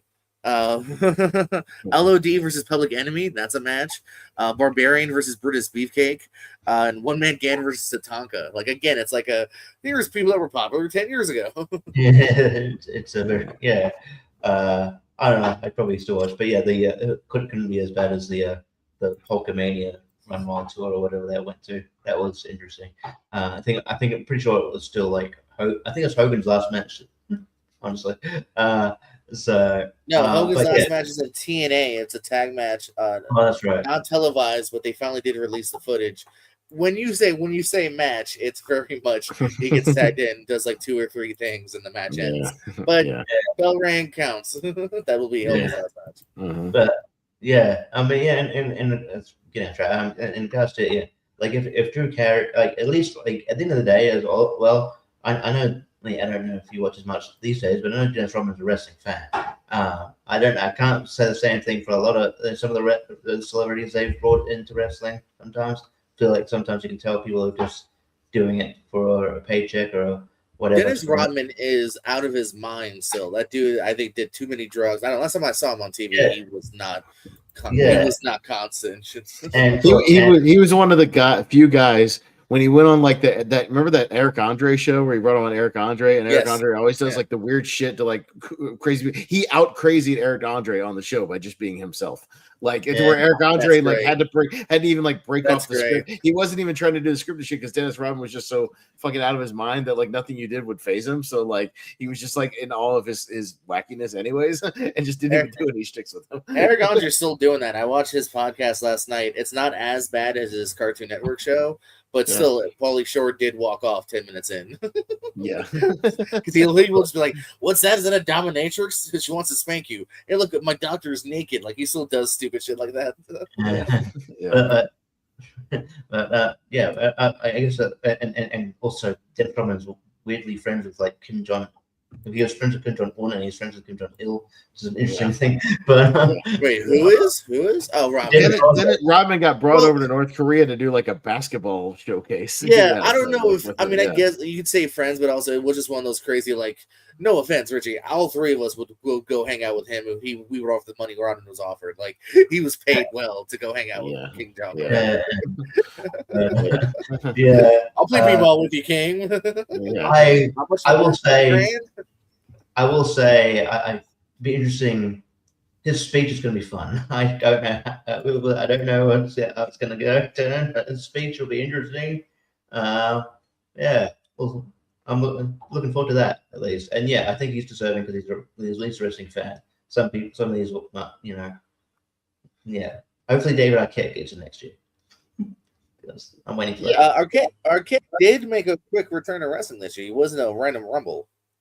But yeah, that's the thing. Is like if the bar is Drew Carey, how is David Arquette not in there? Like, for being one of those infamous, moments ever in wrestling. Yeah, he should be. He should be top. Yeah, or even like, I mean, I know it's probably hard to get it, but Cyndi Lauper, who actually made a difference in wrestling with the. Wait, did she not?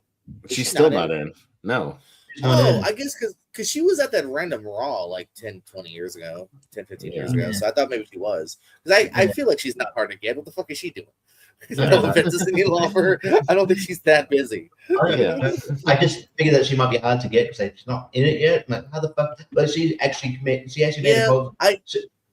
I have heard before that like they don't offer you a lot, and you have to take time out of your weekend, all that. And there have been wrestlers that have said, by the way, I don't want to do it.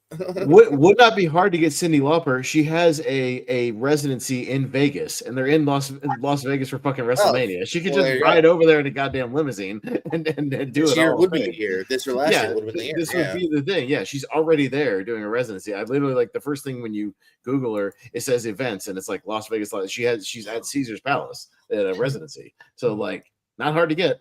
She's still working. But she made a huge contribution. Her celebrity was what was an influence as to why I read it, and Hulkamania obviously. But her celebrity was one reason why that wrestling became as popular as it was back then. It's because like her Hall of Fame induction would make a lot of sense. But I don't know. I do like how they're not doing it every year though, which is good. So I don't need a celebrity induction every year. Yeah. Maybe occasionally, a bit of a sad news, a wrestling death, and a pretty major one. Dennis Condrey of the Midnight Express, unfortunately. Michael's header before was about them. I haven't listened to it yet. I know Cornette already has it's like a 2-hour thing just talking about him. I need to listen to that. I haven't listened to it yet. I will say this. Yeah. I'm not even afraid to admit it. It got me teary-eyed in the first 10, 20 minutes. Because there's some real ever seen the movie Up?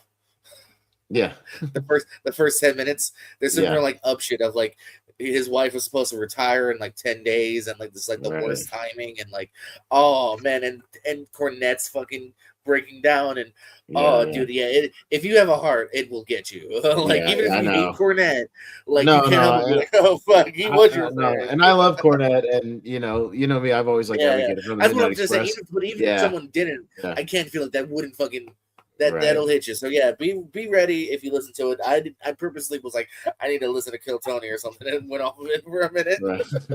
Because I know he was real broke up when Bobby Eaton died a few years back. Of course. Obviously that was a big one. Boys, man. And that's his boys, and now he's starting to lose them, one by one. But Condrey, obviously big part of the original Midnight Express. Especially in those kind of Crockett days. Hell of a tag team, man. Go back and watch their Mid-South stuff, man. Him and Bobby Eaton are just as crisp a tag team as you could get, man. Really, really good stuff. Just in and out, just smooth as can be, with Cornette there. So really, really good. A big loss. JPO, you have any stuff on Condrey there at all? No, I mean not much to add. I did say before, I was a little woefully ignorant on some of his connections to wrestling. But if you look back at his stuff, like I said, early matches with the Midnight Express, and then of course the Rock and Roll Express. A great guy, a great hand, if you will, just very smooth, believable in the ring. When you look back at his stuff. And so like I said, could have maybe nominated for 20s, 2000s because they were still doing matches up till 2011. And Cornette also says on the podcast too, somebody too that was very warmed up in the last few years when like doing these cons and whatnot, and seeing that like people still cared, because he was one of those guys, like Cornette said, like he's a guy that, like, you know, in the late 2000s, early 2010s, was somebody else like, oh, wrestling business has passed me by, like nobody knows who I am, because he's one of those guys that unfortunately his heyday is before TV really took off, you know what I mean? So unless you find, like, he's not ever on a Raw or a Nitro or nothing, he's right before that era.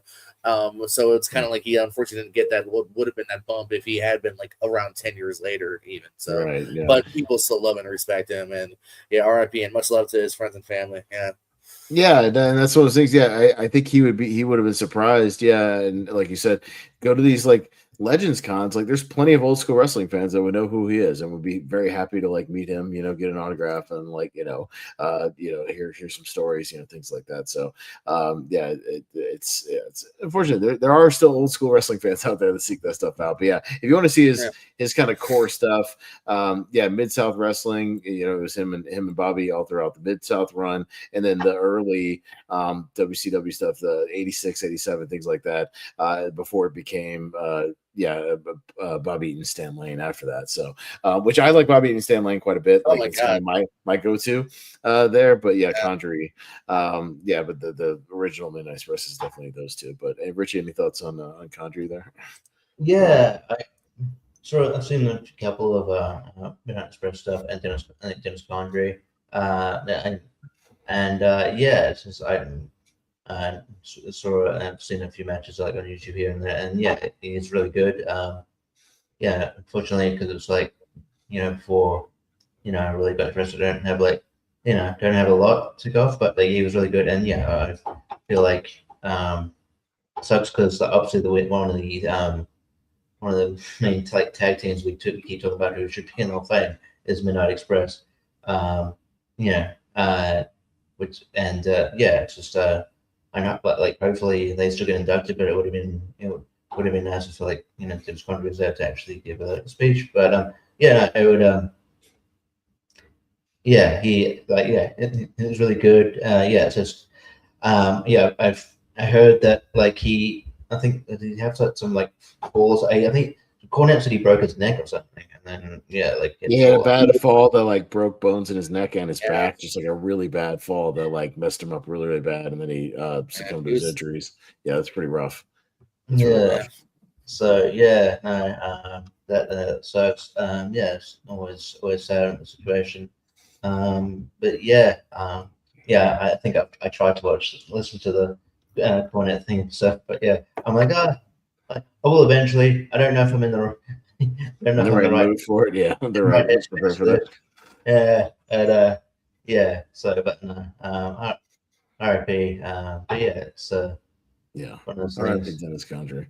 No, just always hard when we lose, wrestlers, just whether they're older, younger, things like that. So, RIP to Dennis Condrey. Yeah, go watch some Midnight Express. Go on YouTube and watch some old Midnight Express. They were great if you're not familiar with them. So, good stuff. JP, I'll throw it over to you. What kind of tidbits you got? I cover kind of the big major stuff. What do you got?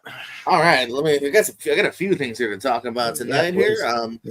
Supposedly we might already be done with Ronda Rousey. That's the rumor right now. Is that it was just there to hype the fight, and if so, that's shitty of Tony Khan, in my opinion. Because don't at the very least just come out at the end and like maybe pick up Marina, slap her or something. Don't directly tease a match if there's no follow up. But it's wrestling. Who knows? Maybe later there might be. I don't know. If you have Netflix, well, they want more money. Fucking again. So if you have the ad tier, it's going from $7 to $8. For no ads, about $15.50 to $18. So both tiers, and then even the ones above that if you want HD and 4 screens or whatever. So still, well, to be tweeted out that thing right after that said, "We're increasing our price from free to free." Free to free. They're constantly trolling. I don't know, man. I don't feel like they're sipping their game of anything. Like I feel like there's less new movies than there was a couple of years ago, and I don't know. I don't see it. I think it's really for It's mostly for, I think, people who are fans of TV shows, because there are like TV shows that people get Yes. into, and then like true crime shit. There's true crime shit all over Netflix. That If is you like true. crime. If you love My true buddy crime, Corey's fiance. it's Yeah. like it's literally its own like thing on Netflix. Its own like Yeah, there's corner of that always platform. the is true neighbor crime next shit. door. The Yeah. wife who knew too much. Yeah, But there's in, all Yeah. that in shit. saying that though, there's a lot of great creators of true. Because I'm a huge true crime guy. But there's a lot of great true crime creators on YouTube, which is just free. So you can just, it's just And podcasts also. Like there's plenty of Yeah, podcasts. yeah. out No, there, true I crime gotta say, podcasts. man, if it wasn't for VPN, and because even then, like if it was just Raw, I might even think about it again then. Because right now that VPN is making me keeping. That's how I watch all over WWE at the moment. Right. So, Yeah. That's how you gotta watch SmackDown or NXT, Yeah. whatever the case may be. But yeah.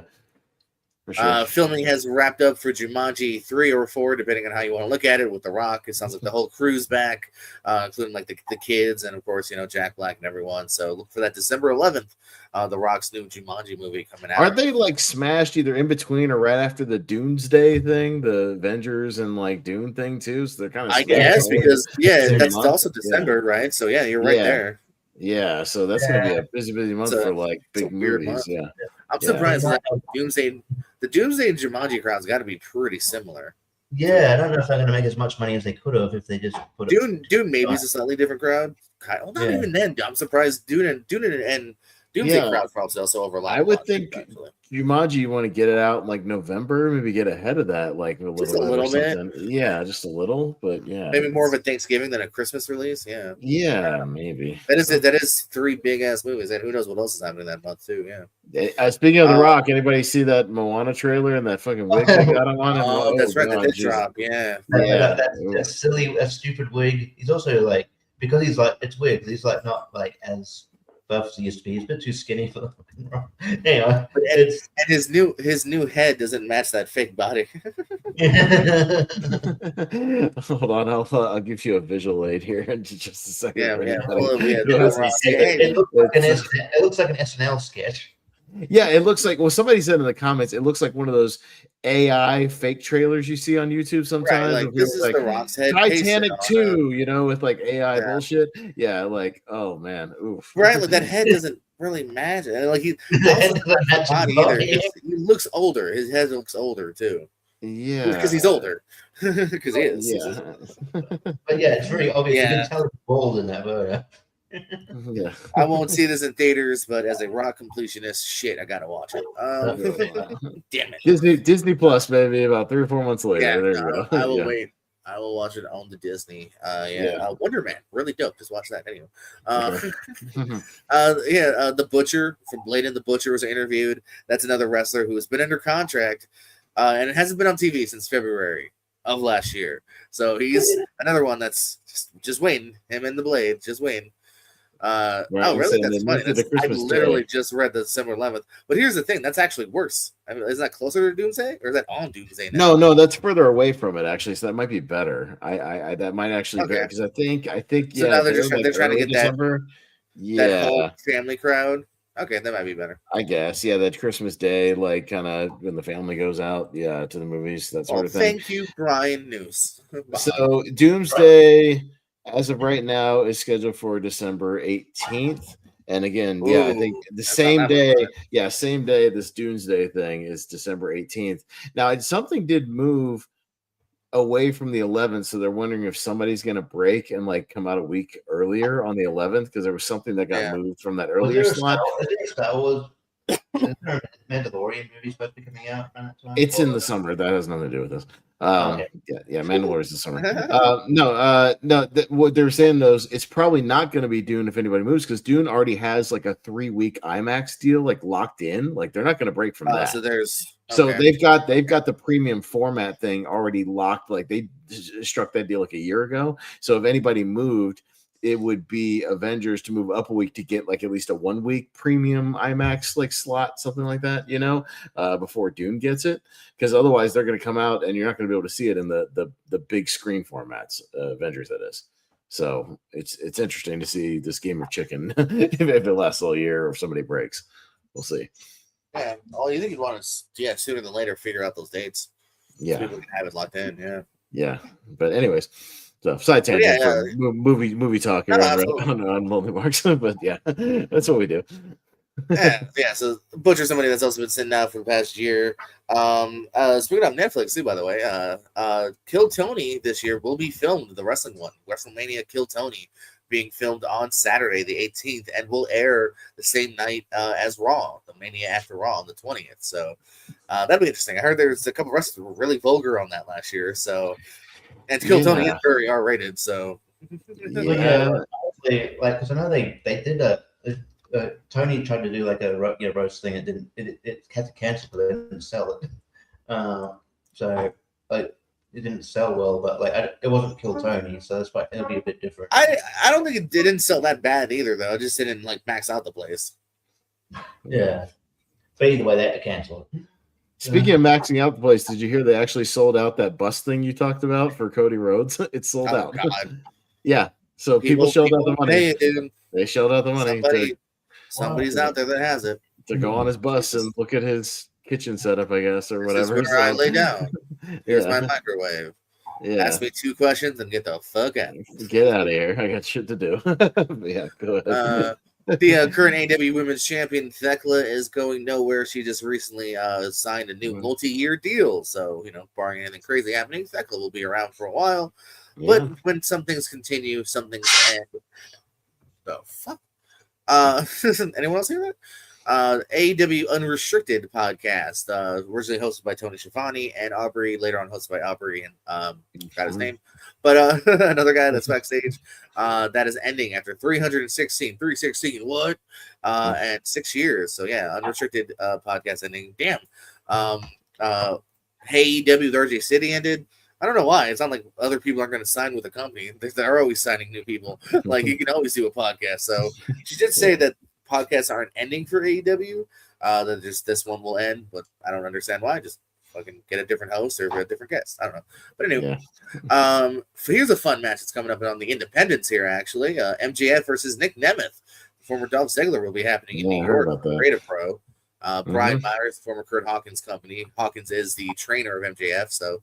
but MJF in general, though, has been doing some indies. Did House of Glory with Zilla Fatu not too long ago. So, yeah, that's a fun, unique match that we'll be seeing on the indies. Gallus, the former NXT UK, the NXT stars, Joe Coffey, Mark Coffey, and Wolfgang, have signed with MLW. They all appeared recently in the Battle Riot. And now it looks like they're going to be, appearing on all their upcoming events for the most part. So, poor CEO... and I mean Mercedes Moné. She is down to just 3 titles now, gents. Yeah, she's been losing them all over the place. She's on the downturn. She's doing the return run, the lose run. Alexis Falcon took not 1 but 2 titles off of her at Rev Pro. So yeah, Moné's just down to 3. Claudio Castagnoli also lost his title to Hechicero. That guy does a weird hand thing.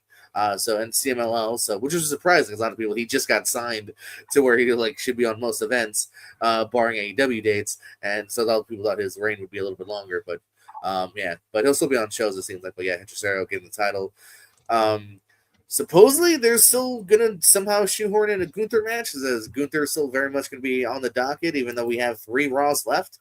So I would really like him to be on WrestleMania for fantasy's sake, because where the hell is he? Hasn't been on TV in a couple of weeks. So I think they were trying to slot him in against Rey Mysterio, but Rey Mysterio's hurt. That is the rumor, that they were waiting for Rey because it would maybe bounce off of like the mask thing with Dragon Lee. Like, hey, you can't fuck with the mask thing, and probably the retirement thing as well, because Rey is like. And I mean, it wouldn't kind of make sense if we continue his retirement run, as in Gunther, and then be like, all right, Ray, you want to fight me so bad? But like I said, they gotta really get to that. I think tomorrow. I'm sorry, Monday. I'm thinking of SmackDown, but yeah, Monday on Raw, I would imagine. Speaking of Mania Week, guys, I don't know if you saw this. This is pretty disturbing footage, but the Sandman, ECW legend, was on a talk show recently. And that son of a bitch, the Invisible Man, attacked him live on the talk show. Yeah, that's a real clip if you want to go find that. All of a sudden, he's just sitting there. Joe Janela's with him. He's like, yeah, man, he could be anywhere. And all of a sudden, Sam goes, oh, and just acts like he's getting attacked by nobody. So, yeah, Sandman versus Invisible Man coming up WrestleMania weekend, as well as Joe Janela and a 14-year-old kid, Billy Jr. So that's Spring Break by Joey Janela. if you want to watch Spring Break, by the way, that of course will be on the Triller / formerly known as Fight TV, which may have a 4th rebranding soon. Supposedly they're looking for like new supporters or a new owner, because I guess maybe they're not making the money they thought they would. So there are different companies kind of putting in their pitches right now. So we could see another rebrand. I know one company has pitched to do more than just combat sports. So we'll see, man. I like Triller a lot. It's like right now they're doing. Back in the day was pay per show deal, which they still have sometimes now as well. There's a upcoming Ring of Honor Maple Leaf show that's you just pay for that. But then they do like the Triller Plus, which is where you can see all your GCWs. I'm trying to think who's else on there. There's only a couple of companies that are on that anymore. At one point it was like GCW, MLW, a few good places, but then MLW left. But still, if you want to see GCW and a few other indies for $8 a month, they give you all the like of those particular indies and whatnot. So including all the Mania weekends. So I probably will be up in my subscription soon, just so I can see all the Mania weekend shows, the WrestleCon Super Show, the Spring Break, Effie's Big Gay Brunch, etc., etc. So, that's what I got. Oh, one other thing. The man is free. Ted DiBiase Jr. in his welfare case. Not guilty.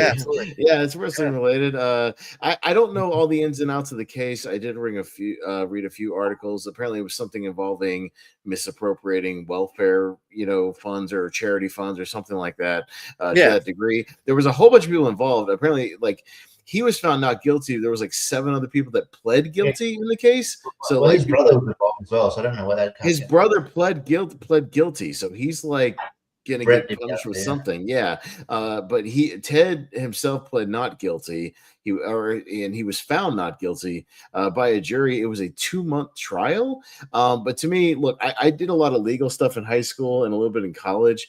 From what I read, the jury deliberated for 4 hours. For a 2-month trial, for only the jury deliberated 4 hours, means like prosecution must not had a very strong case, in my opinion, because when they come back with a quick verdict like that, that means most of the people were like, yeah, he didn't do it. Like when they deliberate a long time, then there's a real we're going over every little detail. There's evidence, that really needs to be looked over. Like when they come back that quickly, that's usually either a really good thing or a really bad thing. So if he was found not guilty, it means I like to think didn't have much of a case. Yeah, I like to think in the end, and I'm a gullible, nice guy, but I like to think in the end, maybe again he was just unfortunately in the wrong group that got duped, and wasn't truly involved in the bullshit, or he had a great lawyer and there wasn't enough evidence. I don't know. I think from what I could tell, what they were trying to argue is that he was swept up in some stuff, but wasn't like a ringleader or something like that. Prosecutor was trying to say he was like a ringleader, but the defense said he wasn't.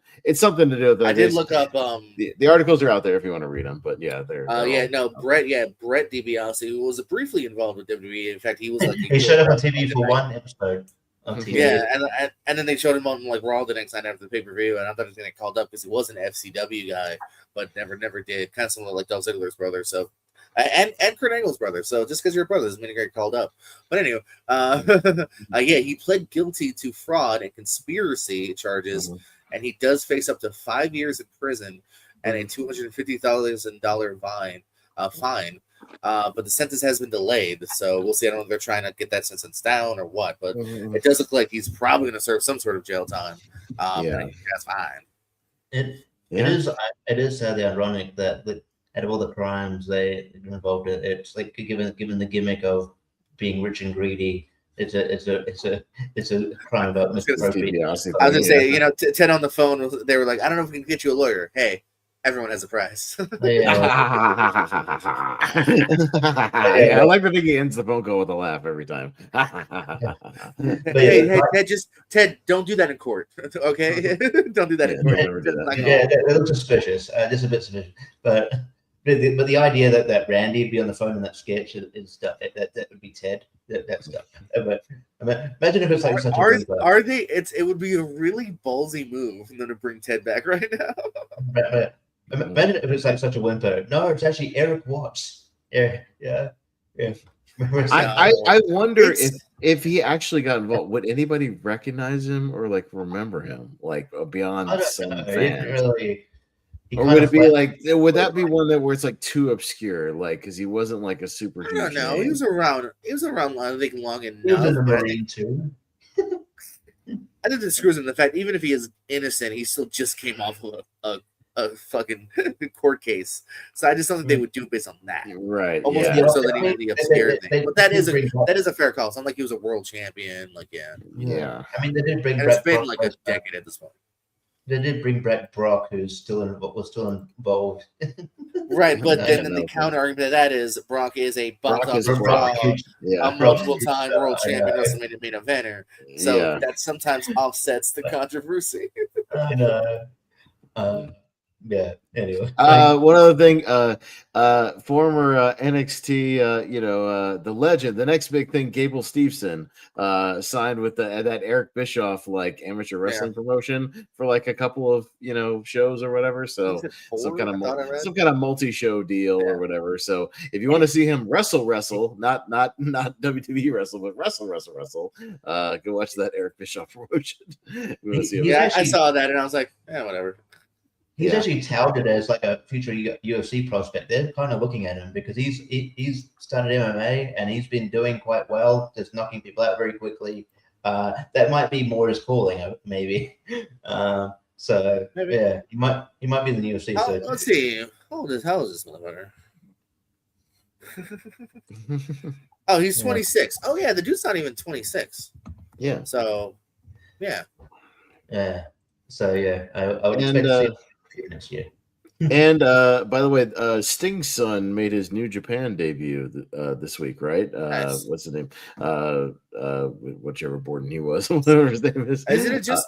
I think it's Steve. I think it is. He's got the same name as his dad. Steve Borden. Okay, yeah. But yeah, the son, made his New Japan debut in it was a tag team or 6-man tag team, something like that, in a New Japan TV taping or something like that. So I saw a little bit of the footage, a quick thing on Facebook. He looked pretty good. I mean, dude's athletic, so he's that's about match number 11 or 12 for him. So yeah. So he was hitting some. Tony Khan basically said that they're sort of like they're keeping a watchful eye on him. So they're. But yeah, I wouldn't sign him just yet. But they're definitely. He's like on. Yeah. Let's not pull a Brock Anderson. Let's see how the kid does. But no, obviously, no. I mean, he's been done. I mean, of those 11 matches, like most of them have been dark matches for AEW or Ring of Honor. Yeah, yeah. So, seven of the 11 have 7-11 have been for dark matches in AEW. So obviously Tony's looking at him, and I'm sure Tony has claimed that he loves Sting. So I'm sure Sting is like, hey, oh yeah. So. You want to look at myself, look at my kid here? Yeah, maybe. Yeah. He's probably already better than Brock Anderson, to be fair. Well, if you have a little bit of personality, then you might already be. Sorry, Brock. You make CW Anderson look like Jesse Ventura with the charisma that he has, or lack of. And they're teaming together, aren't they? Like well, that's why I mentioned him, because it does feel like CW Anderson's not the most glowing personality either, but Brock makes CW look like he's CM Punk or somebody with Tony Storm with a great personality. Yeah. Yeah. Have you got anything more, JJ? No, I had those couple of tidbits I forgot about, but that's it. So yeah, if you got anything. Rusev's wife Lana is going to do stand-up comedy this weekend. Good luck. I've read that. What? Yeah, I never thought it was funny. You should probably get big spots because she's got a name, but yeah, good luck with that. I wonder, you never know who's sneakily funny behind screens. You never know. You never know, yeah. But it also could definitely just be a not a nepo hire, but like a celebrity hire. Because there's several. I know this is a different tangent, but there's several actors that will start doing stand up, and it's just because they have a name, they're not real stand ups. Ken Jeong. Well, Ken Jeong got a Netflix special. Yeah. Hey, wait, did you hear me say that, or did you also say that organically? Yeah. I said that. I think you said because I'm on a big delay. I think you said it after me. In my head, you said it after me. But, yeah. No. I was just saying that literally the fact that he came up for both of us, I thought it was actually kind of funny. We're both name dropping Ken Jeong is a good example of you're adorable, you're charismatic, you're not a real stand up, you're just kind of kind of funny. Even someone so now he started doing stand up, like Kevin James, right? But he hadn't done stand up in ages, but he got a special. Oh, I mean that's a different thing because at least he was before. So I He don't was know. before, but he hadn't been doing it. But they're like, hey, Kevin James, That's we work true. with That's you. that's a separate. Yeah, that's a second level of like. Yeah, definitely it helped the fact of him being literally a movie star. Yeah. Yeah. So, but yeah, that is interesting. But yeah, I don't know. I wonder if Nick Nemeth still does comedy. But Yeah, no, that's where I met him. I met him doing comedy. I don't know if yeah, he does it as much anymore. I haven't seen his name pop up, but then again, I'm not looking in LA and shit. So I know he's not. yeah, I don't think. yeah. Okay. I wanted to get to this story. It's sort of like it's very similar. I mean, it could similar to the Ted DiBiase thing, but apparently there's this woman from New York who's facing years behind bars because her name's Morel. I'm going to butcher this. Morel Mizak. She's a former director of a high-priced German language daycare center. That's very niche. But and she was taken into custody because she was she was embezzling money in order to take her family to WWE to take her family to front row WWE events. Oh, I did see that. She was buying yeah, like super expensive WWE shit with like misappropriated funds. Yeah, that's yeah. Oh my god. Yeah. Yeah. So she misappropriated funds to go front row and meet the talent. Yeah. I'm like, Jesus Christ. Ouch. But yeah, anyway, but yeah, a German language, also German language daycare. That's how many people, how many of those are around? Enough to have a center for it. obscure. So It's in very New niche. York, I guess. You know, Yes, 10 million people. I guess guess. Yeah, I suppose. Yeah. Should mention too. I know. Maybe. I don't know. I mean, Ronda seems to be doing all right with the roster she's got anyway, so it's all good. But maybe didn't need to get rid of Becky because she's not pregnant. Yeah. But yeah. But like, yeah.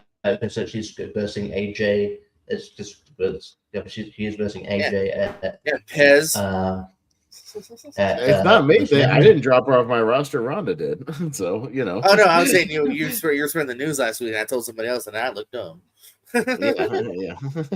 So I maybe it was like just a weird false alarm or something. I don't know. And they're just like, no, I'm clear. I can wrestle. So let's get back to it. Speaking of that apparently it was like Tony Storm's absence is not because of injury, and so people are sort of speculating. If he's going to be away for a long time, it's not injury, and it's sort of just happened very quickly. I didn't want to admit this, but yes, me and Tony are having a kid. Oh, baby, yeah. But here's the thing. Okay, I'm the pregnant one. You're the pregnant one. It's a real junior situation, you know. Yeah, junior situation. She had the money. She had the money for the operation. I was like, all right, whatever, baby. Mm-hmm. Yeah. That's how Jude feel about that. So yeah, I mean, there'll be more to come of that. There's been new ID signings. I don't know any. A few ID talent. Yeah. So we got a few women. Notorious Mimi. So says high-flying wrestler known for a daring in-ring style and charismatic personality. That's generic. Yeah. Yeah, this is actually her second run. Well, I don't know if you count this even as a run with the company, but she was with NXT before as Sloane Jacobs. She was even on if you guys remember, Apple Plus had a short-lived, or like not short-lived, but one season reality show about the Monster Factory. She was focused on in that. So those are kind of her two previous claims to fame. So this is the second time WWE has given her a contract of sort. Mm-hmm. Yeah, and there's this another chick named Valentina Rossi, who I remember. She's wrestled in NWA a couple of times. Yeah. I just know that. I worked with her once or twice. She sounded. Yeah. She also shares the name of a well-known. I mean, back in the day, well-known motorbike racer. So I'm like Valentina Rossi. But Yeah, so there's a couple of other women, but I can't get the thing up. But yeah, so yeah, they're continuing to sign ID talent. We'll get bolster up their women's roster. So yeah, seeing that, and You have a pretty stacked women's roster to begin with. But all right. No, I know. it's always going to send more talent though. I would say NXT's got a lot of people you can look at already. Yeah, but so I think there's also a couple of like was it Nikki Blackheart we mentioned before? She's definitely signed now. Yeah, so she'll be probably on Evolve soon as well, and they're probably under different name.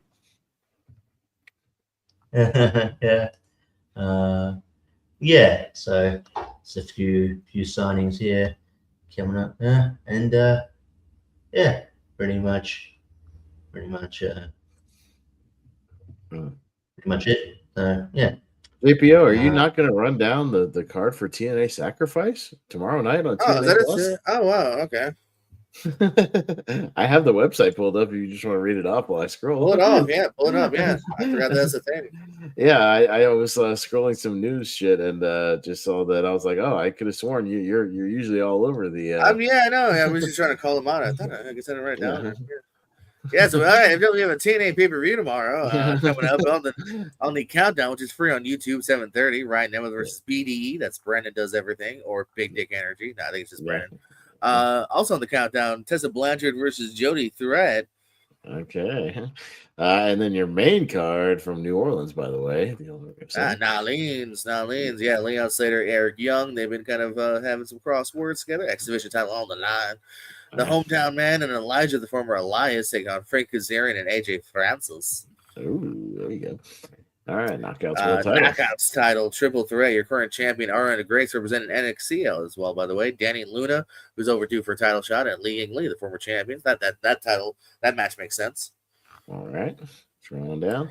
Mustafa Ali and Tasha Steelz, mixed tag against your current international champion, Trey Miguel and Jada Stone. We've been up for that for a little bit. Oh, there we go. Yeah, Moose versus Eddie Edwards. I believe. Alicia's definitely not turning on Moose. That's definitely not at all. New signee Elena Black, the former Cora Jade and Mara Sade. Also former Takara Jackson in no DQ match. No DQ, yeah.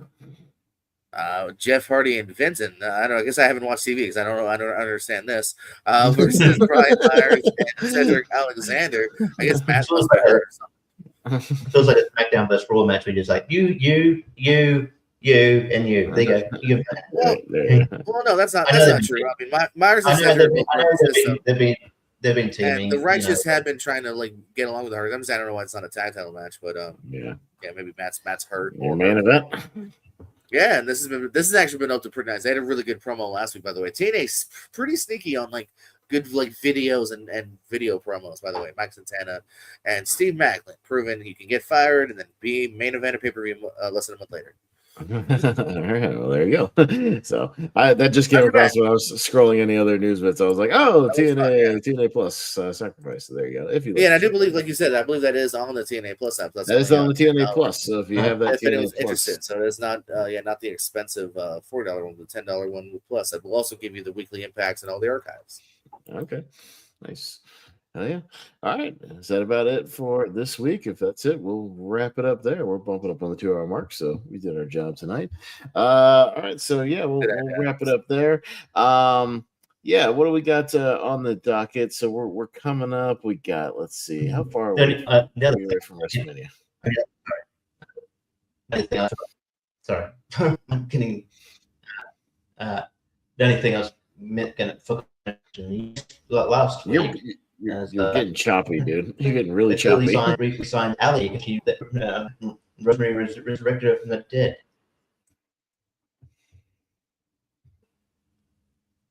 We didn't hear a word you said, bro. You chopped out really bad. So yeah. Yep. All right. No, I kind of got it. Ali has been re-signed to TNA. I think is what he was saying. Okay. Yeah. All right.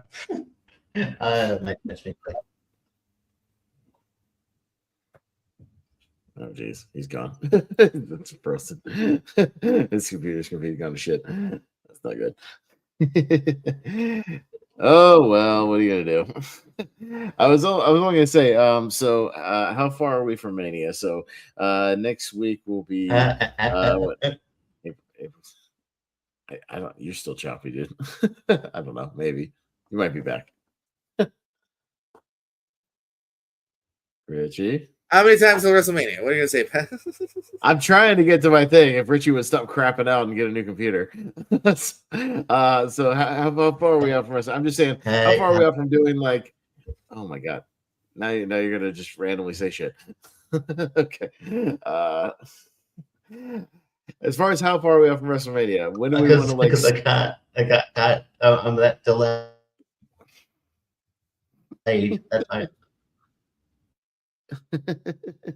Just let it catch up. Just let it catch up. Anyways, just let it catch up, dude. We're back now. I don't know. Are you? Think so. Jesus. Think so. Okay, I think so. Okay, I was asking. Probably not. Okay, I think you are. How far out from WrestleMania do we want to spin the wheel of WrestleMania and do our retro show? Because we're probably gonna need to do one. So, do we want to do that next week or like the week after, or something like that? Because the 16th will be, our rundown and preview. We're predictions, yeah. So we've got 2 before that. Do we want to do it, 2 weeks out? Do we want to do some kind of draft? Like, what are we thinking? Just throwing some ideas out there. I don't know. Yeah, either or. I mean, we did it since we know now. Like our list, like the other ideas, kind of full fledged. Do the spin the wheel, and we'll figure it out off air for next week. Yeah. Yeah. I mean, I can probably do a wheel here in a second if we want to just do one right now. Okay, I know if you had it. Okay. Yeah, the only ones I was going to exclude, we did 21, we did 14. I went back and looked. We did that, so I'm going to exclude those. I'm only going to do stuff up to 2009, so just so it's enough kind of retro. And then me and Richie did do like WrestleMania 5 with Malcolm when for when Hogan died, so I really don't want to like do that one again. So and I think they even did WrestleMania 1, so we may like exclude that one as well, if that makes sense. So that makes enough sense, I guess. Sure. So so I'll put the other ones on the wheel real quick. It's just numbers, so this will only take a second. 15, 16, 17, 18. We've done 19 as well, so I'll exclude 19 because I do remember doing that one.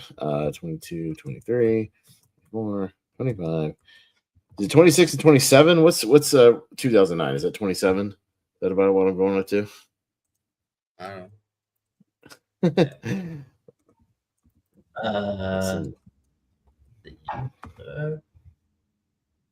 don't know. That is WrestleMania 25. So I just need to go up to 25. Okay, fair enough. So I'll just go up to 25. Okay, there we go. All right, so cool. So yeah, let's spin a WrestleMania wheel. We'll do a random something or other next week, and you can watch it, not watch it, JP, or whatever you want to do. Bring some facts, I don't care. Bring some trivia, whatever you want to do. Fine with either one. We'll spin the wheel. That way, it's kind of random and whatnot. And we'll see what we get. So.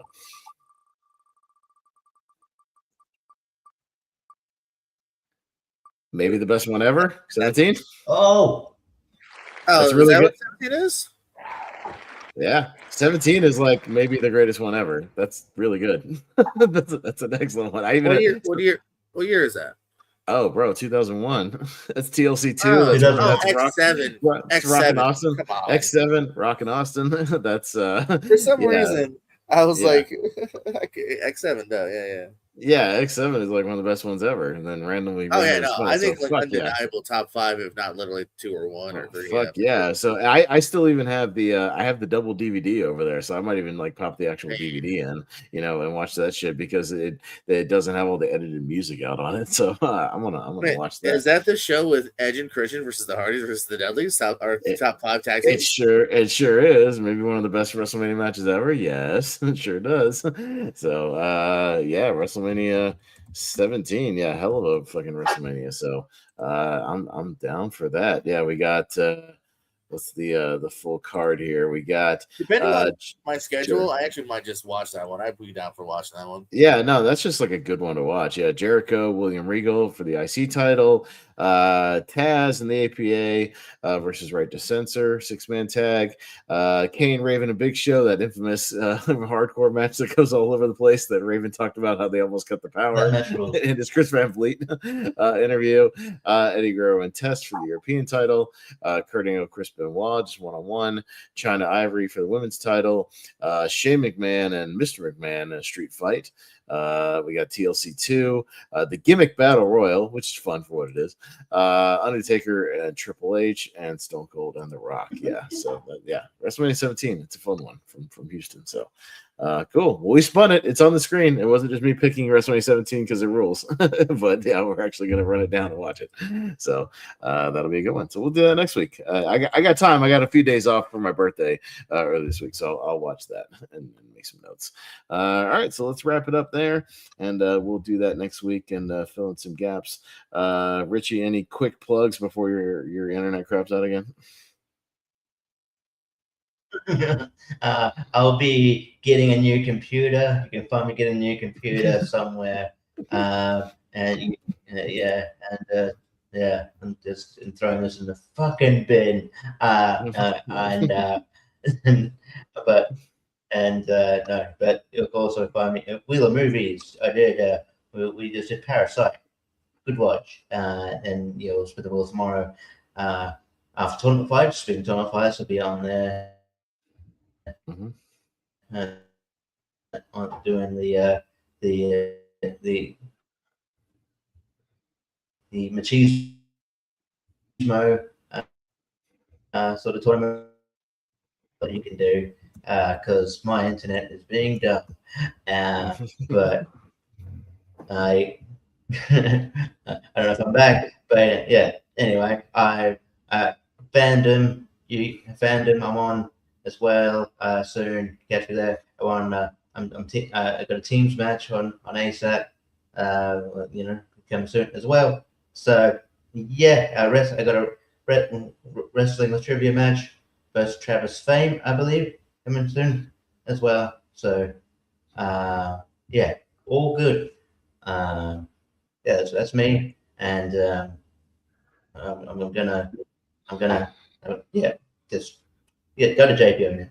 JPO. Yeah, short and simple. The Pierce Go for movies and other shenanigans, and then Pierce Wrestling for wrestling shenanigans. Yeah. No, and I'll give you short and sweet. Yeah, Movie Hero Network for all my movie related shenanigans. My birthday tournament tomorrow night, Muscles and Machismo. It'll be a good time. We'll have a little fun. Yeah, Wheel of Movies. Go back and watch that. We did an Anaconda recast a few days ago. That was a good time as well. And then I'll be on Rankum on Sunday talking movies set in space. So that's what we got kind of going on. So yeah, I'll leave it at that. So yeah, it was a good time tonight. Fun Rankum, doing our thing. Yeah, we'll come back next week. We'll do our retro WrestleMania review for WrestleMania 17. That's a good one. So always looking forward to rewatch that one. So yeah, we'll wrap it up there.